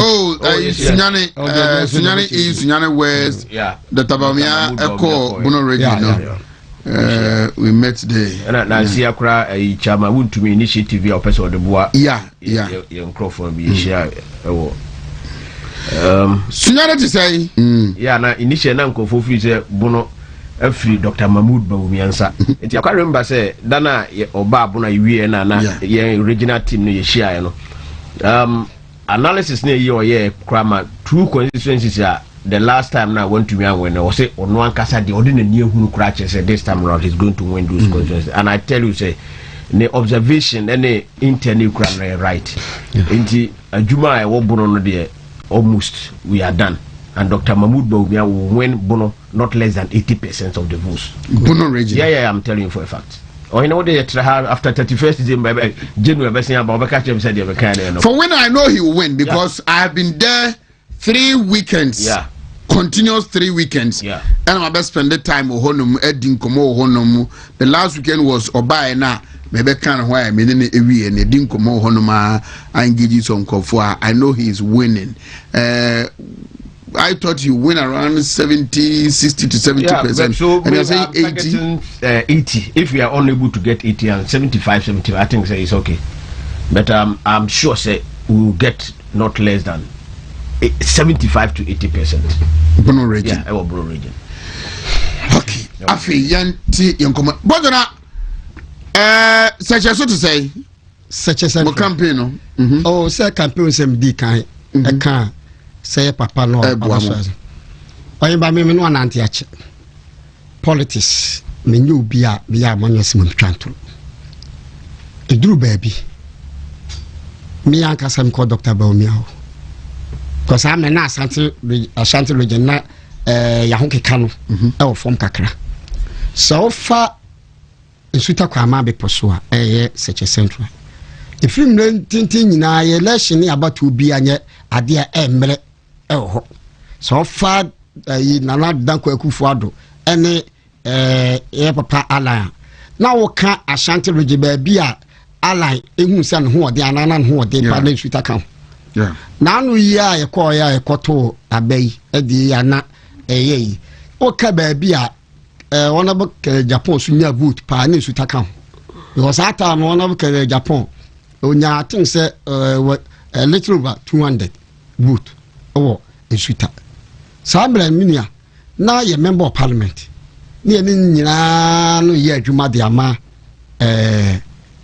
Dr. Mahmoud Bawumia and they member of parliament wo baby for untimi kan che bi o ye sitting MP ono wo ko baby a se bo untimi ntwe domo nyede emfa nyede enko so iti sutalo enye better but I can show you say when there Dr. Mahmoud Bawumia ade ba ko ma ho adwuma ne ye no den meka de den man de emre de man ye den no ene say adwas na asane bitie wad ayibi na sa da no na kan say sofu bi asa sofu bi odo comments first yes so let me yes Oheneba comments da so in suta atonsu so fra atonsu yes na bitiu na won sam na wo kan no na wo kan ba bi se wo free samri akopem se beto aban e free ne ya akopem sa bosumi be kwa wiye no I have said say be ready for audio anya wo kan be ko Oheneba me ka me ba bi a na wo kan se wo free se atuma wuntimi san yeah say me kan ba so be van say 2 months are aka no whoever, especially Omuna, the front liners of the campaign, say, baby, why I do no untumi nya, no am yehu, no wajai. 2, be ready to listen. Why about how can you other ways? I hope the back a crabby count the na no, the man who can be dangerous. Who pan say be a mimicry. I am the same baby who may bra. Have me no be a cassa. So, maybe all coalition, and I will coalition. Na me by him and you say be a metawachi, but Macumba, and any dangerous. Yeah. I do say, me I say, Shas, I say, I call Ranska crowd, but I will crowd call be so opposed with Miss Minkujaba. Obi class pose in the battle, Bawumia. It is a Bawumia crab bar pose, a benya position, the pose of Majaba. enti duru baabi mpanyinfo bi balance no me no baumia enya baumia no pay so but and people win we hear me and I'm so free said baumia no betimi agi to me dia mai enti say me ko be free so wo dey was suppose o hu ahinti kura dia dia there say say me twem kakra metwe here's the case them or him mpanyinfo bi koi mpanyinfo ye onam kwadwo ba na hin bi dia ko ishak ene mpanyinfo bi koi omo ko man ko bi omo koi no e okasa obukaza wi ave furu ba kwa no cross na pose era omoka na anso madam for them say bema yenyire akosku kakra o won bi ayaya mass english mass subject ne teacher ne aba no wo kire o mass owie no so obisa question osim ko busa french mass asem obisa na won tia say obisa obi na aba say wo se wo ton Dr. Mamudu Baumia pose oni hobi eti na ese mo ka na ho asem busa eti me ka we akwa akwasi se wo bi bia wo free se wo ha wo ho woni ho no a woni ho na Oheneba your opposition is not about MMDC in kwan yes of me na me ne mo sofa hey Oheneba me ne mai for omo me school feeding ehia na me ka kire me ye ko emo mo de but na me catch him say yen momodin because yen semaya na ye kan so ye because ada ye beto aba wi a nyame afasa ma ye se ye lusu me pose me ko no ye school feed na so da sen ko ene so ko odo park district bia ko hwe wo mo no kra wa yi ayifo ba yi wo mo school feed ayifo assistant police ye kaze community police so bo ma yi wo mu nyina ye ne etu o mo ka sai wo mu yi wo ma na mo do mo krofo aba wo mo do mo ba ye no e no ma beto ma katuam zoom line ye krofo wo mo ma yi wo mo e no mo do mo ayi o mo krofo aba wo ba ye o mo aba beto akatuam enti ye de na wo de pose ba ko pe me yusu me ho me pass me pose ba ko pe se pose ho ahinti mi nyesi o ti ase enti nsuta minia ye beto aba we awie upon no ma ekoso ne challenges wo ekoso ho sutani ade nyinaa ye beto aba we sei awie ye be wie no ye be hu resource be free suta ade aba said na make do am ne di yaw but said na make na bafo o kire sapon support wo be ye no ahye team no emudi a ye adwo ne Matia say na to shi ba ensuta oba ye ria ne metia nyazo se akra ma hwemfu so omo bandodo no ana ye dey frefren obi aba ye de aka obi aba obi abetie so enti de na ma adwuma ne ye no eye de ma ye no obu a woni ho ba no yi nanim ese oho ana de ma se ye de appointees na mudi Dr. Baumia akiri nti na delegates no kaso mbatu tian because muna ma wo mu ani muna ma hwem delegates no mo form no e form for party for na e wo form na esu no eye mo appointees no ena mo nko amudidi ye ne mo amfi mu ena mo kɔ na asase mo kɔ fa Dr. Baumia aba yo me da so heba me do as wasase wi si a wakai na enoma bi apiepia Oheneba yen menka me ye ka appointees amon ka ye mfrau tienie ye ka appointees ye wa appointees na auto shima appointees no ho ene ye yamam DC so appointees wo ho tienie pa Oheneba na auto shima appointees e wo ho ene we yamam DCs no ya appointees e wo etuzo because ye ka ho bia yes menyi na chinye uni de ntia hotia menyi ye local government e woni mu pa yes so ye ni mu kakra because 2002 na me assembly member 2021 another danko akufo ado bebum di na me assembly member assembly no committee bia ni assembly ho bia men ko so da nti you can local government system no meaning you can local government no adwumadi na ni say local government dwumadi tintintie nyina nse yema amamuo no enko nkro eketua na akasim amamuo no ayebu no yemfa amamuo no ekofom eti se yebeto aba anase ye wa amamuo a hwe because 2003 na me assembly member ne ye wo mampo ne ye sechere west samle no na this year on no afrifa enua jamfa crazy on aba takura na the whole Ashanti region nothing some say na Ashanti region kra na asori salvation no be ye ayi kesi chemo kesi we ho 1 week ayi ba da no a wo mu ba wie no ono boto wo msa free DC wantimi ankoro se me na me ya assembly mai ho me pesu aso e no me yatimi kosi na nam kopa ma atade mo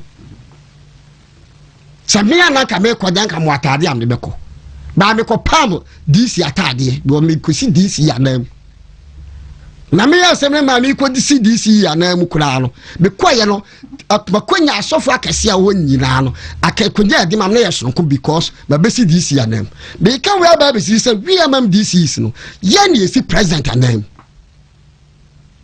from me district from me district ya ukwo nsuta esuta eyo man ukwo be poso a oyo man ukwo kwa ama o man aman akuku da miensa we no man hemfu nyina na ka che Oheneba se me ka me pese me yusu ani die ni buo esa na asema ya homaso ba me tweka feso a nananmo achiye ade ani die mba akonya na mete so because of president intia anya asem ketewa nti so ye DC ana MC o mpesua so na wo da we see president anadia na yese usu ena oban no na motu anyina akọ ekose ayi president because obia no ko baabia obi oto ababia no ukọ baabia obia no say this presidency nam na bai na sa na yehu no minim se baabi fo hu ni sa dia me no avo de ma hu ni sa o eno ne ma ye mbi problem eno ne ma ye MMDC problem because of me I remember by 2021 meaning appointment letter or more by 2020 2017 at the mom the same appointment letter no at the mom you but men the material ye because man pon say ya how bi aba ya de aba ho kira ba etimi sent no na point is nyina include onu amu no yanti obi ade so 30%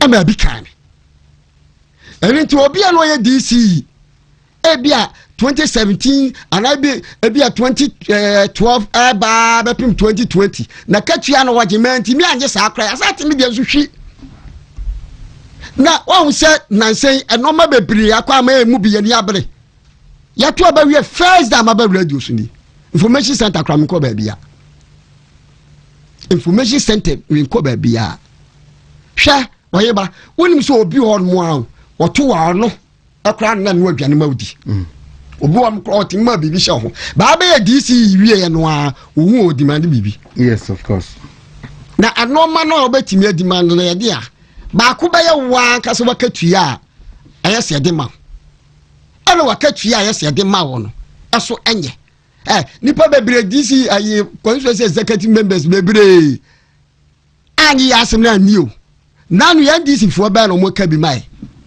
because a local government minister kwatena ewo ayi PCFM ana yenye nua sampai testing message said ade aka kregu da ba no de mai ana no minister na kasa da ye team yenya o ya gege ya panfo bi so mutu ya no ma ho ana mo maye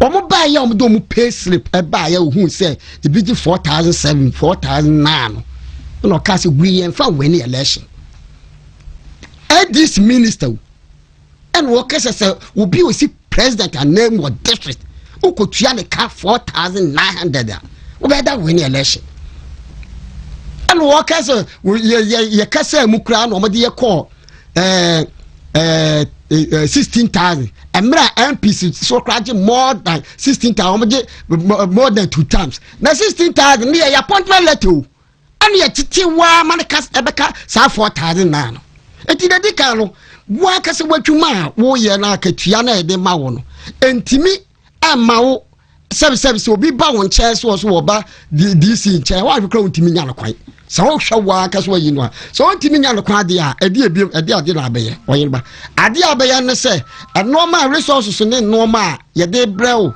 se assembly no Oheneba wo betimi de ayi adwuma so amana aboa ebi ni sai be kapa me 2017 am assembly member 2018 am assembly me ka pass scholarship o man panyi yiri free Accra at the Bar district. It is about me scholarship interviews. Oba me nua bananyene times here interview no ye yellow one office. Yeah. It's all your assembly member. We a party executive and I party baby cry to me frano oh ebia me baby interview it's baby cry akwa fight am na wow. And in this case no so 3 years no ban office no nipa ba kwa na mienu ana miensa enya bia ohuni se eyewa. 2 ofa bibi ti say school feeding ye ba ye no foforo no school feeding party ba power afa ni e school feeding so ye interview no a omo edema ye no this district assembly DC office etu obi onya di school feeding ni bibia no wonim say DC wo e na ma nya school feeding enene DC bi ni wona wo na waba ye ba ye no 3 years no scholarship no ebi ama ya district wada ama ka se bia DC manya akunya correct na bi school feeding e ba ye no ebi ama dane a cha wie enti me se bia na wo ni abere ni se obi onua na me wo fa na obi bi ne me ebi aka school feeding unya bi abia ya ma bi eno betimi dia ba o wie na ba common fund ya de ya adwo onye ba yetimi ya advert o common fund ho 3 weeks no ebe so obi ameto obi no be bed common fund sese mentiase common fund project so simple say me see toilet wo aha na ye time no ya advert na contractor bi ababaji no hwe ye ma me na atoshi mo advertise common fund project contractor bi ambede obi ama bi antenda da bi ye ma me da atoshi oyiba be kasa say mo say me no say ache politics me ya me mo bi adin but because of a normal ekos me ka say mo on record say na atoshi free Dr. Mahmoud Baumia a camp. You see, santifu bi kasa bi say obi wo mu a ye woni pa bi wo ho a wo mu a enyema ofiri mu so a into se sanity enya sana meme camp ba na toshi e free Dr. Mahmoud Baumia a camp yembi e bisa wana ba jekum so na bisa kuma ada wane me din komo WhatsApp na obisa me se wasinam sim kwama pa matali fufu papa nie na atoshi because of honorable college team on opema sem papa but a normal MMDC firm no and MMDC is about who's your politics will be on the Obuama baby or one be cry and one through Abenity, maybe and Tessa MMDC see yes about we are able to tunche. See a movie or Jabba able to Abama, maybe a power open us and noir and I'll be and send back to watch. Eti and yet Baumia, Dr. Mahmoud Baumia, or Nuamu, and the camp. And I MMDC is be and I will be and I saw the Yauka or Casafa FITIU. Ya mamma no one, you don't feel so what I should damn why to walk. I should damn quack to bomb at the government at you. At me a poor one and that's the end of the attack with the end team. It is a mimic to be. No one here is also Baba Tua. The total crowd then in a big I think you're double. Say she when you buy no here by there buy. Me person me come Ghana for near tea me a tea cray. Say ye mammy that was she a cast with free Dr. Mahmoud Baumia camp. Or cast with free Dr. Mahmoud Baumia camp. Nobody including Dr. Mahmoud Baumiano and I will be a mabontia mammy. I'm a Cabibiano. The idea besides the Cofa Sansi ring in our buy. Mekura minim sir public committee says I double as a seal. Now you came here boss what say Zuba. So sir, madam for no because meneno kokun one of FM station. Okay. Ti na no aye boli di no maniaje. The bone di no maniaje pa we deserve. What you say? That omo ko committee nanim. And omo busa the conducting director ne say last year mse no ma chairperson no ya oba enye ya nipa no we de no ya ndisi local government committee. Yes, and on busa say last year nyina no common fund eba onya asai. I think me the fee Ghana cra but now is around 3.2 million Ghana cedis at it was 32 billion. And on busa say second quarter year as the first quarter year be when you say no was 9 million. Tieni yo 32 billion. Mama kan sa. And I say no baako pa na ba three ya ka say the whole year no dia na che 4 quarters. Nti so say baako 4th quarter no kra amount 3 na ba ya no. Baako pa na ba ya no. What ya ne dia no times 3. And wo busa wo se so biem. And wo busa ne say e dia asem na wo ka kire o man panyini. E na zuba bam ka kire san one day. Aja da dwuma wo ye 20 min kan waso. Oyi ba ma min kan say baako kire.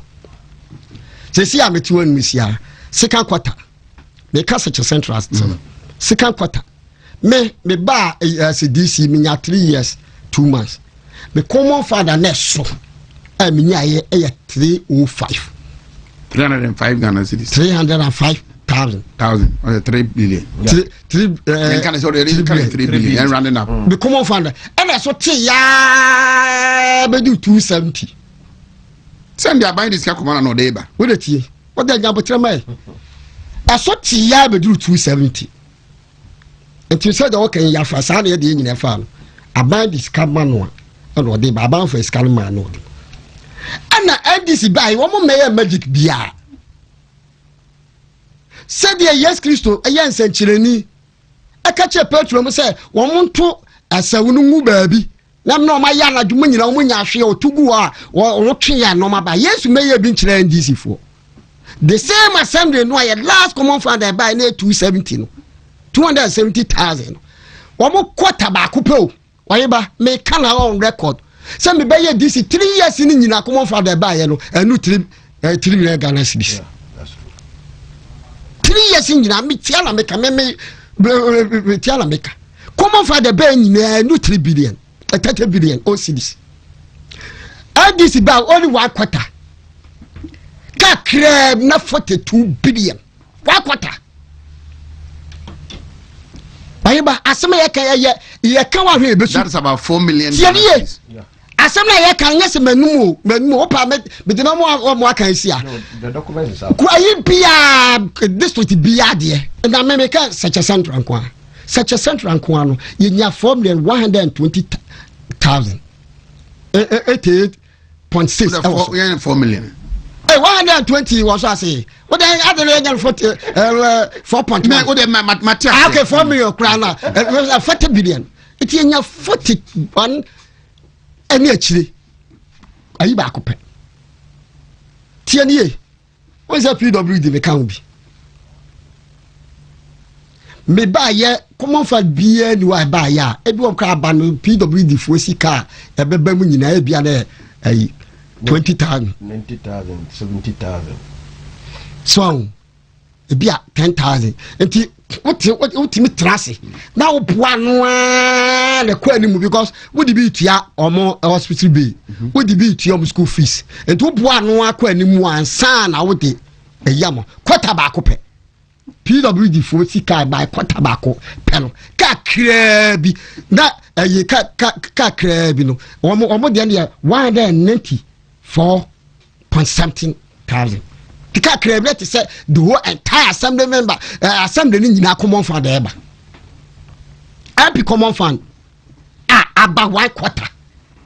331,744. Okay. A chain me common fund na be ni nyina. Eti one na wo decide me we say command contractor. Wo dey fear do say na ade tu ya.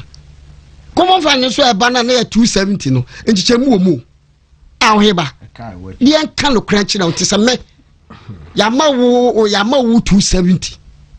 Sefa ye adwuma. Tete Oscar no 2. Mam kan sa 3 billion. 3 billion. Ya jama straight. Me so yama me so 42 billion. Yes ye nyina this was crown na yemfa bi beka ho. So chief, what is the issues here that Mate from some of your colleagues. Say sikana kwana yede ba no. The chunk of money na was a bar assembly hono emma. Your friend I say assembly ya to phone we di abremo. Yes. Ya tie from common fund mu. Ya to akonya de abremo. Ya tie from common fund mu. Enti ade ne sam pe. Say district no mu hia, say mu hia no. Ya te sika no e wo source, e wo nkran. Ene ye de ato ne ma ne say de abremo. Say when they procure ye, say when how was it? Oheneba medawase na machia menu apuzu. I think se puzu akan send be brave. Mefa kwanso na machia ya busuanfo me wo jama isa to mo. Da bia me kasa Oheneba me nkwana me wo MP wo Bono regional. MPP me nkwana me wo MP. Tutimi ode. Anti machia kana Honorable Kwajodamwa. Ya Kwajodamwa na mefa kwanso. Buhu abese this week propaganda bia na na mabonten. Yeah. So obosu dual citizenship by election with jama south no go for frame me party for na my colleagues even no more frame and the dia na ekoso jama na msu propaganda initially one say kisia jabi ya incompetence ikunu ya was say SML mu na kende Kwajodamwa ye obi ana oye GRA in charge of customs eti nipa na odo omukoko otro sa nipa 8 no kende Damwa ka ho na wo hwe charges na odi aboke ne Damwa na memenye lawyer enso obi a oye layman bi ehu se adwene wodi timfi se odika de asem foforo kene Damwa e ma Damwa de no court e ma okudi fo nti opekwan bi aso a opese obegu Damwa ni mu ase e na no you know se nkomo court Monday ni duru ho mo prepare so mo kwa no no ankasa san kan se o mo ntwentwen so na asem no nyanduru ho enti incompetence ni kuno eno free mu ana ehu se yenua no man DC fo e sha ase social media kene Damwa eye ekura dual citizenship kese wo ye Ghana ni san ye every coast ni nti kwambia so ye be yina afiri ho na yakoye by elections na de meka ma Ghana for enu ase fo nyina nipa a ehwe me ujama sa to say enye no credit biara da kene Kwajodamwa on authority say onye Cote d'Ivoire ni ansana wasan ye Ghana ni o ye Ghana ni mapa ne papa ye Ghana ni ne mama ye Ghana ni nti ye Ghana ni eye no krese ne papa no na o ye obi a o ye sikani e wo kwamse krum o say kwamse krum no ne Cote d'Ivoire na ye border enti nipa na o mo chekire kwamse krum kro no mo na mo chekire the next time wa e ho no ye Cote d'Ivoire e fe ne kwasra no enti ne papa no ware obi ana ofiri kwasra no o say titifo de o mo wuska o mo ware bibiri enti ne sa nua mo no ane papa no ofiri kwasra no o mo Cote d'Ivoire ho ba ko ye MP e wo Cote d'Ivoire ho what I say e no no so ne maame no firi kwasibo kuruma eye German South e no ane papa no so firi kurase ye no so German North enti ono ankasa de ne maame ne papa no nyina no o mo ye say enti obi a waka say Canada mo Cote d'Ivoire bia it's a lie I am propaganda enti ye ntia say sa Oheneba dia na ma yaduru ba bia yaduru minue kan say mi na me de pa o say enia ma me ne honorable na to she very close initially no na me ne no yehu yanim but actually ena ono ankasa yehu say we need to reconcile because na ye nyina ye adwuma ma Dr. Mahmoud Bawumia enti ebra ye call conference e wo nkran no June I think say June or July ena yedika call Dr. Mahmoud Bawumia ho ye call Honorable Kennedy Japan ho ye call Honorable Brian Chempo as former MNDC so mo invite here enti in the course of the meeting no ena Bawumia kan say wahunu ye challenges na ye call mu nyina na he made an attempt to say nkobe so betumi correct some of the situation but fofia antoata ena ye beto aba enti wahunu say ade a ye no ye ya aboa no enti onim say ye ne maame na to she wo problems enti wa taxi no say one former local government onabo Matia James Akosa o munhia ye former MNDCs no na issues na won nya ye international out na nyina ye move on as a party na ye koye nimi de besi animu na nyina ye move on enti Dr. Kansa say no it was a spontaneous reaction from the MNDCs of no nobody was prepared enti Dr. Ankasana in fact is he in Ashanti region I know say some of the former MMDCs were not even happy. They were not even ready to join the campaign because they think that honorable intimate is that is true. Now MMDCs regional coordinator they didn't want to join. That is true. That is true. It's a fact. Informal MMDCs about some 15 or 10. Yeah, omoni Bawumia Francis here no ebi wo Brian ebi wo Kennedy because of Mecca se bia ye ma mintia. Wow. Yes, because some of them think say nipa na ode ya fa sa kwan wi so no say or that's why as I walk baby the young Cobesi and our free holiday, then we have to come back to Baumia. I'm telling you for a fact. Why are they? Nina say, Minia, Yama me yana a hammer say, Mecca Nassam because of say, yeah, reconciliation. Yina, men am a arrangement for all the MNDCs here, also pursue Bono East, Bono region, Western region, voter region, me and the family, yeah, arrangement for so between Munina. Enti wasi omunina ma nsama ese oka o chire mu chire yen say they see anyway you know what kind of side of the story but here feel say for the unity of the party you know yenya amana kan yenya you move on and yenya you jamana kai so we became very close until say na anu ya o sha ase so be na nsem no da so but you hu say ye jamana ka the SBA no you move on and na anu ya o ba ya nsem a o sha ase ya o kan and ama enkrofo feel say it's a na tie dia ye nyina ye mra bonten na ye medware ye ho na edware ye ho wi a na ye dware ye ho wo badwam no e bia we can come back nti me feel say ba bia ne ma na sha ase no e na ansiye me nua me ne ma asisi ni nyina na bi wo ha me de boyen MPs no e ga ma me ko na se blame no you see this is the law Constitution of Ghana which article 252 or say there shall be a fund to be known as the District Assembly's Common Fund. Subject to the provisions of this constitution, Parliament shall annually make provisions for the allocation of the not less than 5% of the total revenues of Ghana to the District Assemblies for development. The amount shall be paid into the District Assembly's Common Fund in quarterly installments. Now, oko uridi law no akwa. Local Governance Act now when a parent act a constitution is way a parent and the subsidiary local governance act no and no that the PFA say as I say every year no the administrator of common fund no or the formula quite a fast or better at the parliament na parliament am approval in our case what happened in the Americans say this boring in our MPs we had members of parliament as an MPP or the formula no call a friend say parliament here they gave her approval.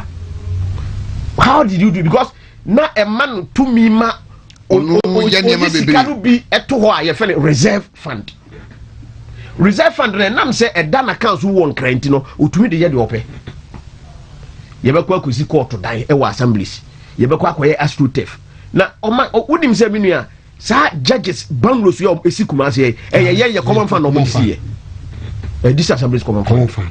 Akuma Dan University na esi wono this assembly's common fund. And all these na yan first kana nkoma Akuma Dan offensive north assembly no. Enti no na nka mo di ko de ye nyina Ghana ye nyina ko na ya tibi and the ISA university no ho. Enti bi nua o te dambai be ka se sa university no no me mfa so be no me mfa ho. But MPs no etna se mamami at the formula when you now call parliament. Do you know the secret behind this? The idea say omunya reserve fund no be to enkran wa. MPB kope project. Utumi ko ma me no wa lobby. No man. On na see mu video bi amosi Sumian West. Yeah. Because there was a reserve fund. Nti ma me no benya to me amasa abayo ano say sika no bi. You understand it? Nti MPs but the parent law no so say Fako 5% we GG revenue yankwa na your time no the revenue enya static e betu ba say quarter we sika bia obenya 1 million quarter 2 benya 1.5 say bia obenya bia no mu 5% not less than 5% you can pay the bet abai no egi to 5% no be use into omu bia into Fako assemblies no but in our case no quarter bia sika ba bia na static the same money. So we get 250,000 now. The next quarter we get 200,000. That is it. Point crowd so abinya point na kan. Enti revenue no na afibia na e ba sa na lete. And MP sat down for this thing to continue. Mo na mo ye OBS mo hwe oversight responsibility of the common fund. What were you doing? Ye MPs no do mo ye ne say enam so mbetumi akonya resources. And no mo fi say ye disika koma MNDCs no mo ye projects are dey become popular. Enti omo ye popular contest me obetumi atume o kira no ye MP na menye pibiem enti ye mwa se ye be ma MNDCs no omo ye staff. So the biggest problem of this ya law no ye clear no say NDC for no they were smart na no make an video so e bi say Honorable Ahmed what parliament watch it, what local government friends say committee no so over the years why ranking member.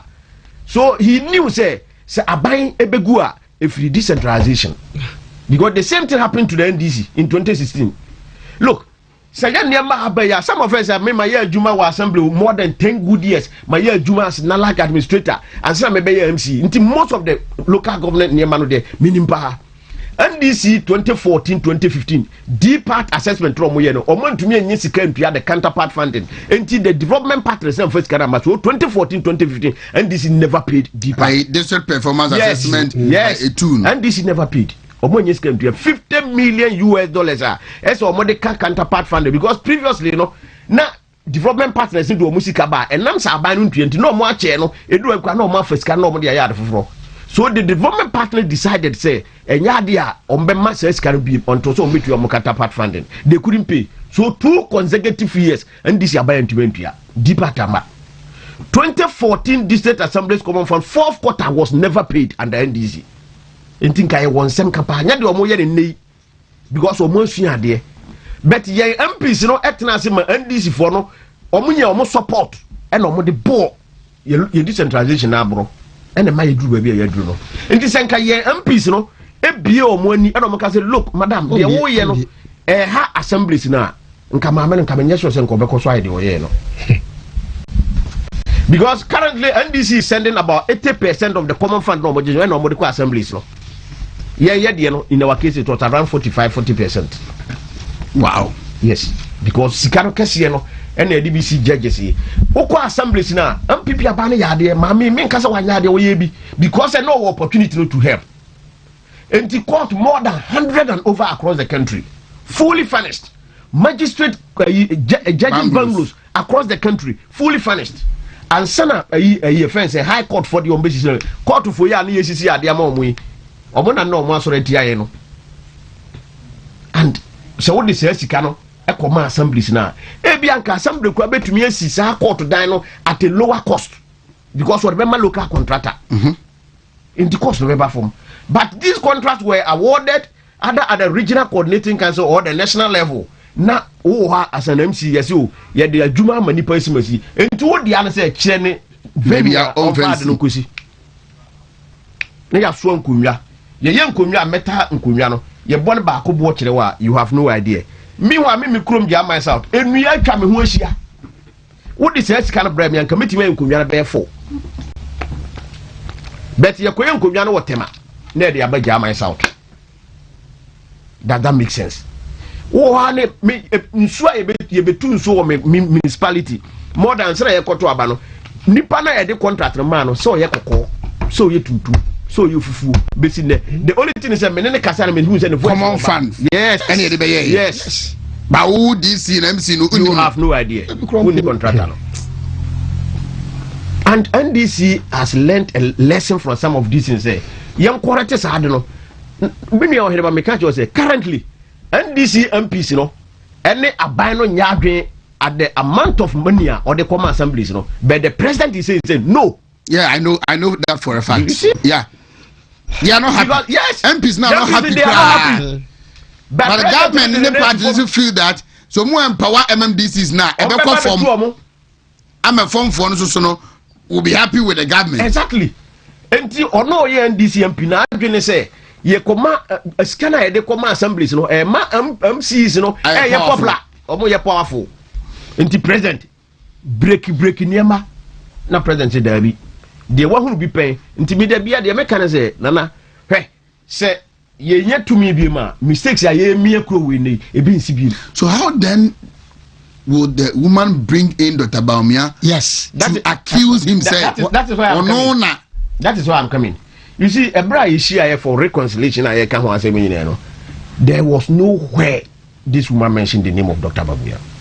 Really? Yes. And the name that she mentioned, I'm not going to repeat it. Yes. I'm not going to say it. But there was nowhere. Obodambochidi. No, I don't want to mention. Obodambochidi. Oheneba, let's move on. There's nowhere Baumia name came in. Now the whole thing is on say Ghana no ya mamu no ye party for da bia me bisa me question say say ade bi ekoso ye wo NDC ya mamu sisi a Yes, you have to force him as a finance minister. Yes, we have Bamunkwa, Debian Koyebiana, Dr. Baumia. Then we accuse Baumia. Now, maybe say, and see, we are not politicians. You who say, the moment you attack Baumia, the way a manner the entire party chase you. People haven't seen that. Because yeah, my man, now to Israel, many are very close. And we are still talking. Now, we are a bra or near Kazan Yaman, when this is your family. What is the Obibu in the Abantenda? On to send in semi Babontin. In this and we are quiet now. We say, we your campaign a year fence a Unipa Kenajapua. Many shows and Kubiabo. But the moment you brought him Baumia, because Baumia ma appointment letter, law no who appoints the administrator of common fund is the president. And this is what one was said who can say what here to say na Chicago Minister of Finance na finance minister and farmer then you appeal to Baumia and all those kinds of now what could was one more no white man more why don't you go to the president, the one who gave you appointment? What about appointment to? And the Argentina yes president no ma obi azu nim zaman pani no pe wasem on dey fine because most of the the dey na wontumi nkwa no Baumia na wo de wo ha wo kwa Oheneba. Okay. Most of the projects now Wontumi here no ya ban no dima enne ye duru kuma na ka so aban ben na esisi magistrate banglo so a ye nyina nim say kufu ado aban. And you told us the instructions came from the president, do this, do that, do that. You never mentioned Baumia. So why Baumia now? And this is all the Baumia Bamusa. And then some of us, we also come and explain ourselves because you explain, then we are exposing you and we are exposing the party. And we are giving ammunition to the NDC. Look, let me can't say, yeah, now your party for you have MNDC anymore. It is true. It is true. Because senya nanu inseme ba abontia ye ka ho ansem NDC for can be or minister can be there was nothing na obeka kire party for Jodi. Yeah. You think you were better off. Exactly. Me na me MC I see president anemu no. But so am ka to 4,900 5,000. How do I survive? Who can say we actually nipa ben waja tum say de o kan no kore. Man be jedi. But nanu evidence in na ba abonte hu say de na ye kan no na nkofo nyinia because me kan ba ko na say unyinia me ntumi kan bi. I was on radio at first after elections. I even showed them my pay slip. Read it. Chemeboa. Enti ama party for who say ye na ye MNDC no ye bronsam bi na Akufo Addo de yaba. Because the Bayanka all of a sudden na MNDC is near Bayatam for. Mini or to say no you for organizer me. Yeah. Me my di constituency you for organizer. My di acting you for organizer. Tama ne jama north and south you know I work as a party young guy. Yeah, I was me call contested you for organizer no am when you know we were about 4 people me votes were me and o can pa me and send the ni na boma na nuru me de. Suddenly we DC na what by at DNC. Most of our people were constituency executives. Obi no a chairman, Obi no a organizer, Obi no a youth organizer, Obi no a women organizer. But yadi post no ma party for who say within the next 3-4 months no untumi nye bibia momo no omo fi say utime den. Ene mom sorry tia amandisi so be bre MP ndisi no bi ani ma hwe no. Me I can say my constituency is not like that, to be honest. The only thing na me party for the bomb me call na me party na mu achiche. Na ya to skirt and blouse am MPP alusu. And no come on mammy jam adwuma say mekwa akoye you say so that we will take the seat back. Lo and behold, you tumi agi seat no back. Enti de na ene say enkofo bi o mo pese o mu wura polling station mu a o mo nya kwan wura mo say me na me lead ya mo nya nti sa enkofo no de o mo den a meka che say mu nya abotre. These are people who feel that they were disgruntled, but later they realized say we were doing the right thing. Say yeah no right, yeah right no. They were okay. They came on board, we all campaigned and we won the seat back. But some places, I'm seeing Timiko Jina Ayiso, Nankofo Boni Tutu, because they saw you say you are now an enemy to the party because want to be a more. Pozo. Ayeba. Amasaman, former Amasaman MC so Chiamo, Honorable Clement Wilkinson. Okay, Oyeba, the Tiana say, Yemubi. if you say I'm the Koyan Adia Ekosono Oyeba ya obi a pet in painful no be as well. So do you realize Dr. Baumia is suffering the same fate you former MMDC? Yes. But I be with me about him. That's you. Would have Jamai. They say, Yamani Waba here or black only for him. But hear me. But so the Momo firm now. They say, Sadia we see me. The CS is off for my search room. So what is the Biamba Canasa? A battle away from day one. I said, Bien Wakaya am. Even though Drew baby or friend the catcher them say, when you mount to be uncle. The friend, no man, I'm saying the number, my man. I say, why say, what's up, but we see, but Lucy about winning original police.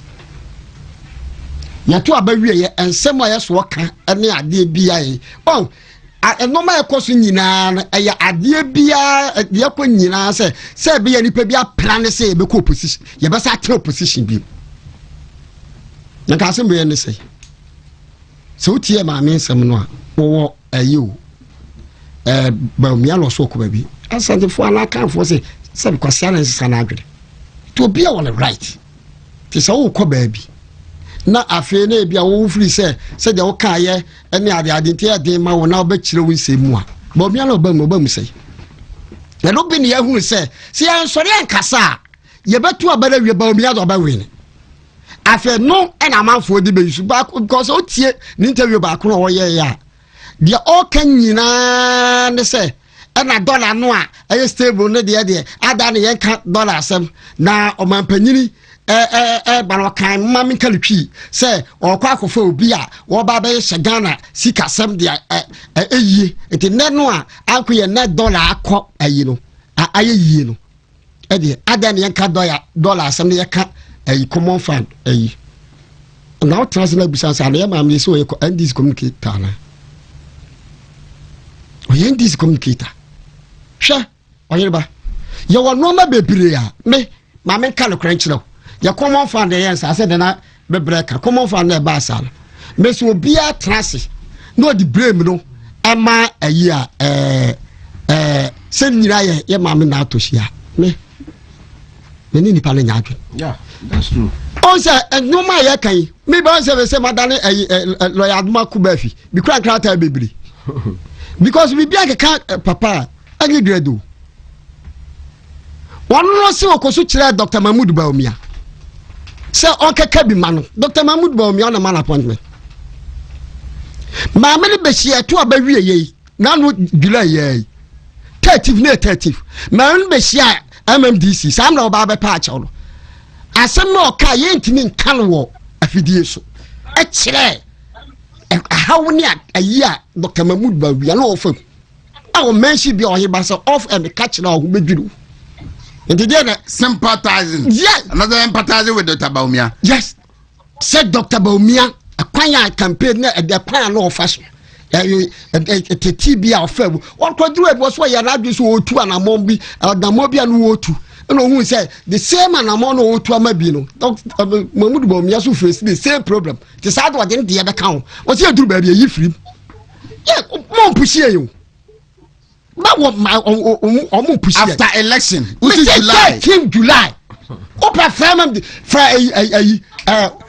Apicus. Honorable Kodoba na him be there ko baby. A draft for my baby. What the Musasma? Musa said 13th July. One no lato she any honorable Collins team. Ombeshia MMDCs. Our Shantiloja yebe yam. You see, you want a no matter what more. I dear more yelling. I dear not questioning you now. Eh, dear, yeah, be beer because woman will say, Papa no about winning. It yeah, or more ya dear, ye be real, a best ma and this if work when ya. I'm on my cousin. Young men centra. Or but men cat ya no mutua and the mutua bow come on for on. Me free come for fro.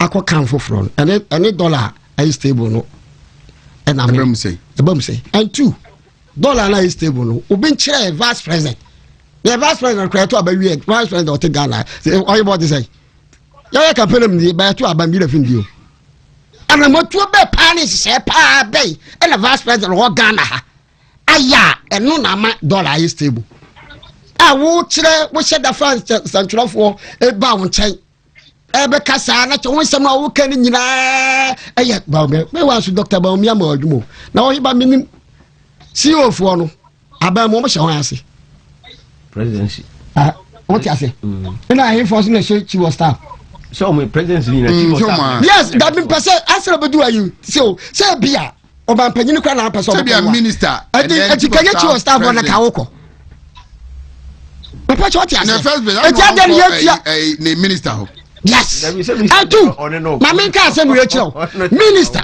o say me ba bi kra letter sa kwa we a ye fa so a no wo che common fund any ade a any normal no ye nyina na minister ni hu no so many letters na minister twere ebi wa ebi ne kura me sia dambo twetwere deep part a ini ye kan was eduru ba bi a deep part na assembly no ye nyina di da so me ba deep part e di kan nya ye me nya little over 1 million Ghana cedis ye timi di year project little over 1 million Ghana cedis so ye di year project 4 don't you say some man from the Ghana city said they are no many from the Ghana cities I did not be the part back where you pass here it take you more than 1 year next can my and they could do baby a damn what letter come my minister or free meeting the two a yenim a catch as and put don't you know o miska crab and cry decided says oh man first can you know on very draw na say you come some webi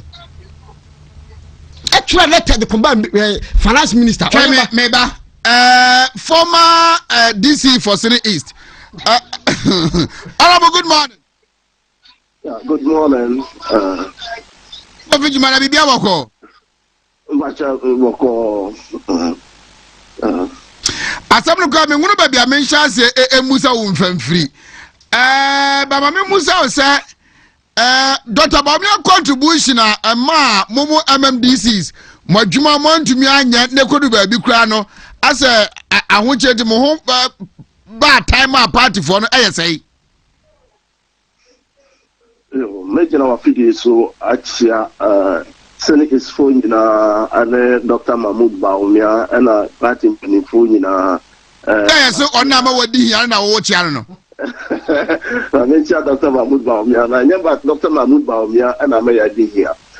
My main come quickly. I think by power 2021 October. And see, me share common fund a buyer no, almost 220 buy at a go. It will be here no now compare. Tamana NDC was on near about 644,000, which is about 6.44 billion. And my colleague now or Hokaneno, the first term no, or also by inherited that 6.44 billion. It's the no buy no first quarter the last quarter no a year 286, which is about 2.86 billion. It's as I call anymore now say as about 250, which is about 2.5 billion. Until April 2022, na me share letter, me capture a reduction of the common fund. And me said the common fund is this one. As at the time, no, now your colleagues in the NDC was on. Not selling bank is about 30 cities. Now as I time, not selling bank and almost 100 cities. And this is only 2.5 and answer 2.8. Premier, Medana, Media Juma, Ama, this is not benefit. I'm a party for so to say this is not a banner. Oh, ye be so any aka. And to me, let's another the bar Accra. Until me bar Accra, the first one, now you say, oh, new office now, go by the metro office all the whole day, one to me, and Timano, and I'm a sign a coy. Until another time, it's out by the same thing. The third one, me buy, and then the secretary, I can't tell him that was the fourth one. And then the secretary, I can say, oh, what bread, and then the Oma may walk in Chino, Okufuno. Before that, you know, me buy first and second, third one, no amount to no. And I'm a Sunday, me request, you know, at the man on WhatsApp. And I reply, me say, me phone in the post office, man, is send it. Document via group, me phone studio.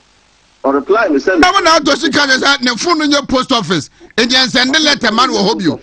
Honorable Nata, she was in the phone in the post office, man, is send it. This WhatsApp line studio. And I took the pain.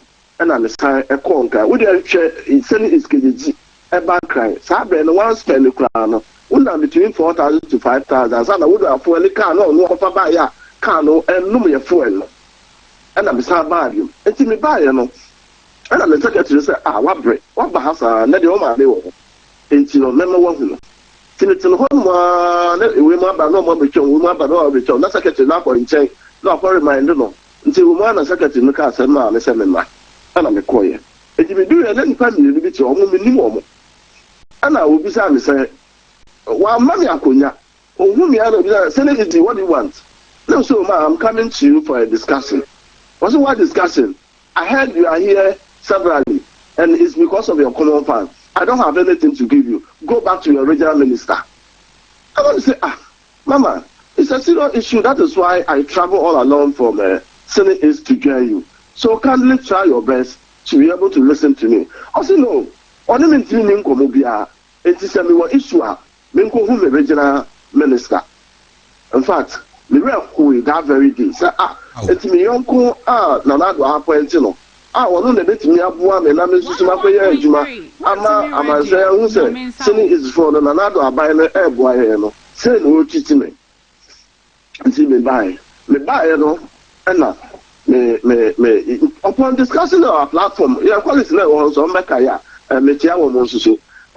On Mekaya, on our platform, made to say, now to see Juma or dear Dimino, Mania and Yoho. Until party for the Pobeka Saxon or Muncasanchano. Now, Sabi on the Casa Enge, Munipa. Now, Suena or then, you know, a Bema party was a Saturday, dear Dimino, no, did you for dear. A Bema party now, I hear him. I will hear him. And see, we can come in some saddle, and you're going before a day, a man. You know, one of my regional is a friend, say, not as she said, Medina them. And I'm seeing me not them. Now, not as you call ya. Nintia, I'm a go for American say. Yeah, come on, fan, what is so about the do say? 2.5, 2.8 billion, no currency, no. And the other than the higher development, that's about what teaching say. Who can also 1 million MP? I NDC MP, no. 1 man over 1 million contract, I also said you to hey, City East NDC MP 1 man contract. 1 man contract.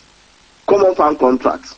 Our dear city vet school I walk. Now the most painful aspect in the say, now me too as this, you know, me nya where say not to share man. Until me hear investigation say what project is going on here? And son a man for catch them until I'm gonna you know, and can not to see club or mama near say one MP no project say at the time of Moko Cartis or you know. I should have been involved. So that me party for who say or trail letters about that contract, young copy would this, you know. As of now, we need documents to be a was some there, and say,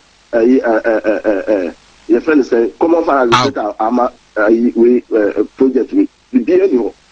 The investigation I'm here, and son, I mean, and I'm a catcher, regional minister said, send our dear Dime. Sir, even at the time of Moko Cartesian for the project, nobody informed me. I'm not aware. Me was not a party for us, give my time, sir, Latrasi. And I said, you may offer no hour, NDC, you know, or Mamma the project in all year, and I may not mean Cabibia because said you, I am the offer. Let me say, I'm not even aware of the issue. And you may hear investigation, and I'm a catcher region said, this is what Natasha has done to me. I said, my party for the Dimatem, I will see it issue. Meanwhile, I don't know anything about it. Omoko Cartesian, and I said, you, Obi Papa Mowabi, and then the association of Danasi. And I'm going to so come friends so Oheneba, my contract is Brana Yanko Cartis or no one say, I buy it to say MPP, I buy it, see that 6,000 long Nama Christmas school. Nothing like that happened. And see when the issues are, here can say, not you know, or no, and the boy am collapsing all MMDs. Look, after the time, you know, you be too quiet, after the giant castle, you are for a trotro, you are for bus. And so I think banker and I said because there was no money in the system. I would be running. Now, not to Shikoya, as at the time I NDC buy here, NDC shall say a release on the common farmer. And I'm sending man on WhatsApp say, you see how wicked you were to us. Oh, I told her. I said, you see how wicked you were to us. Was I mean, Casa or no, you're wicked. na sika na no de maye no na nado e na ka kire ne se onfa maye no no ntimi fa ne person emphasize sika na maye and I'm saying, look, and this is another I still have a chat. The chat and I have the chat. I have the chat on your phone. I have it. I still have it. And I'm beside say, another catch you say, you see, I do you so I can make a car. And this is Kaya, Damboche, let's say, and they call NATO. Some of us have to report to City Damboche.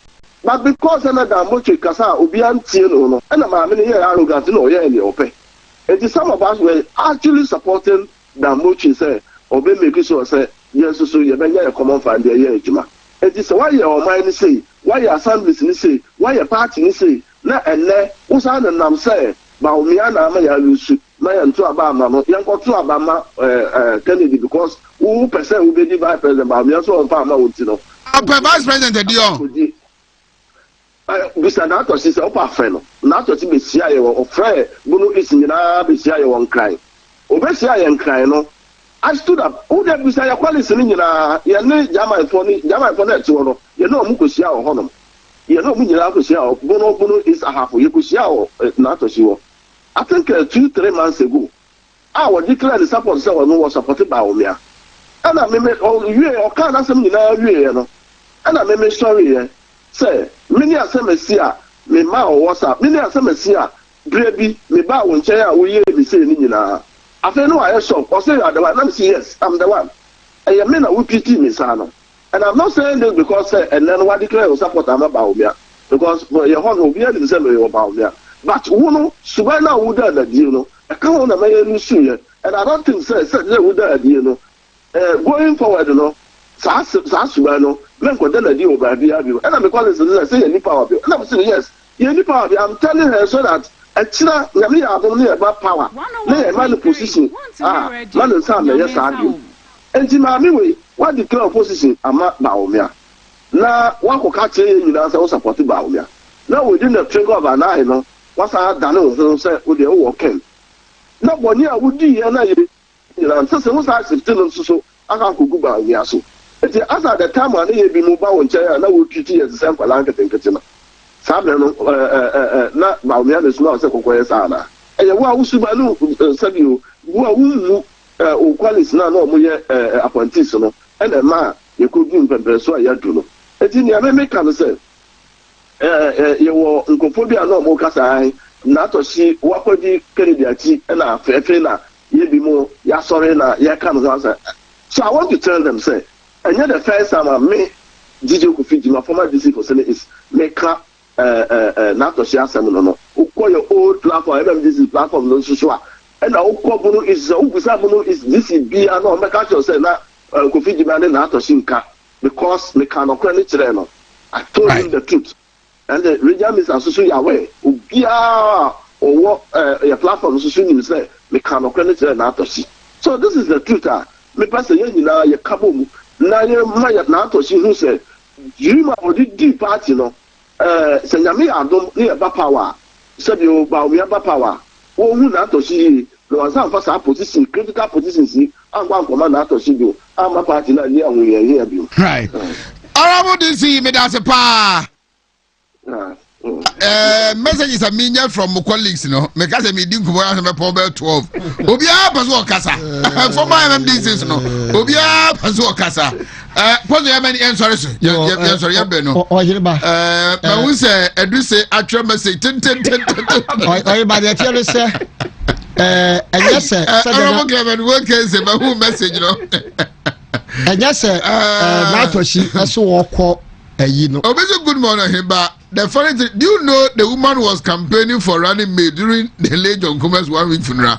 A year I say, boy, the Americans say yes, be an atoshi, a free bow me a camp. Ako, name no, you know how we your share. Bet make a project a bayer 12.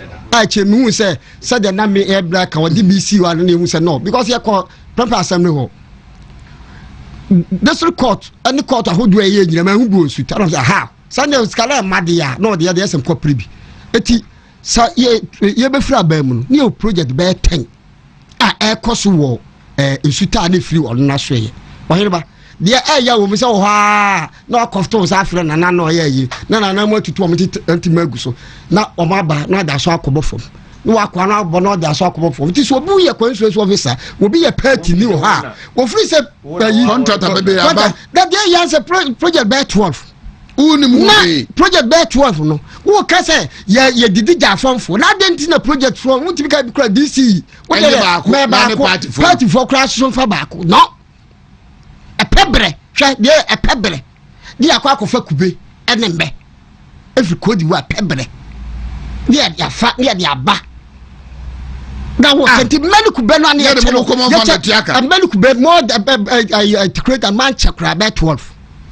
na dia ya ba ko nkra se de come bob hwe na no MCC upa bisa store no me kwa ya me kofa fertilizer some dey ja ho kwia do them come for craft of fertilizer me pede me kwa fertilizer be bire ho me busa am kemi na me kemi fertilizer ana kemi fo if you have a hard mask MC no of a connection the piano question no sick can one anti boot yes come on not of I'm not this for him say me no kan konya so and I know this for let be manage minister no one more kire and go mo ye kunya no ma company be 12 I say and almost so they be crowd member would they look crowd member would they and almost kire almost say sa company we no omo do mahu so omo ayi kama and crowd dey wrong but the memphis say companies ni be 12 it is omo ba ho na omo no ba no mu say bia obi ba beto obi ato wie ye no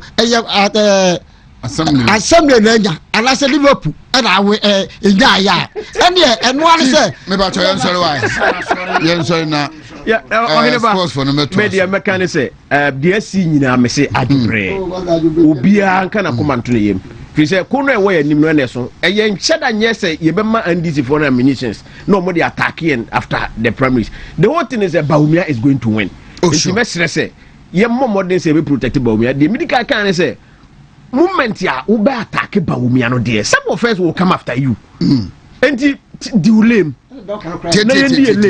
na Bawumia nya ne campaign obia nya ne campaign ye wi a ye tumi aka bom enti me ye wadwen se enema na ehye ye bo ane empese ye ka no ene na mo mankrofo e ka na abonte a ede de ekoyi enti ye besere se enema eye no enema wo nyina Oheneba Dambotwe saw it initially me say I was in the office Dambotwe he told me say chief hell enema wo ni we ya ye se wo fi se senka sa dan ya yesisi ma judges na yi mu nyina yi na me ka say judges na no mo asoro tia yi wo ba si dan na ma judge no wo ba ko ni fie ono ne yere ne ma me nsape na o mutim me wa say skar metumi dia to borrow more than 1000 nipa be 5000 to aba ma me enti ya de interest na enti ma me fancy na yen sorry sports no eba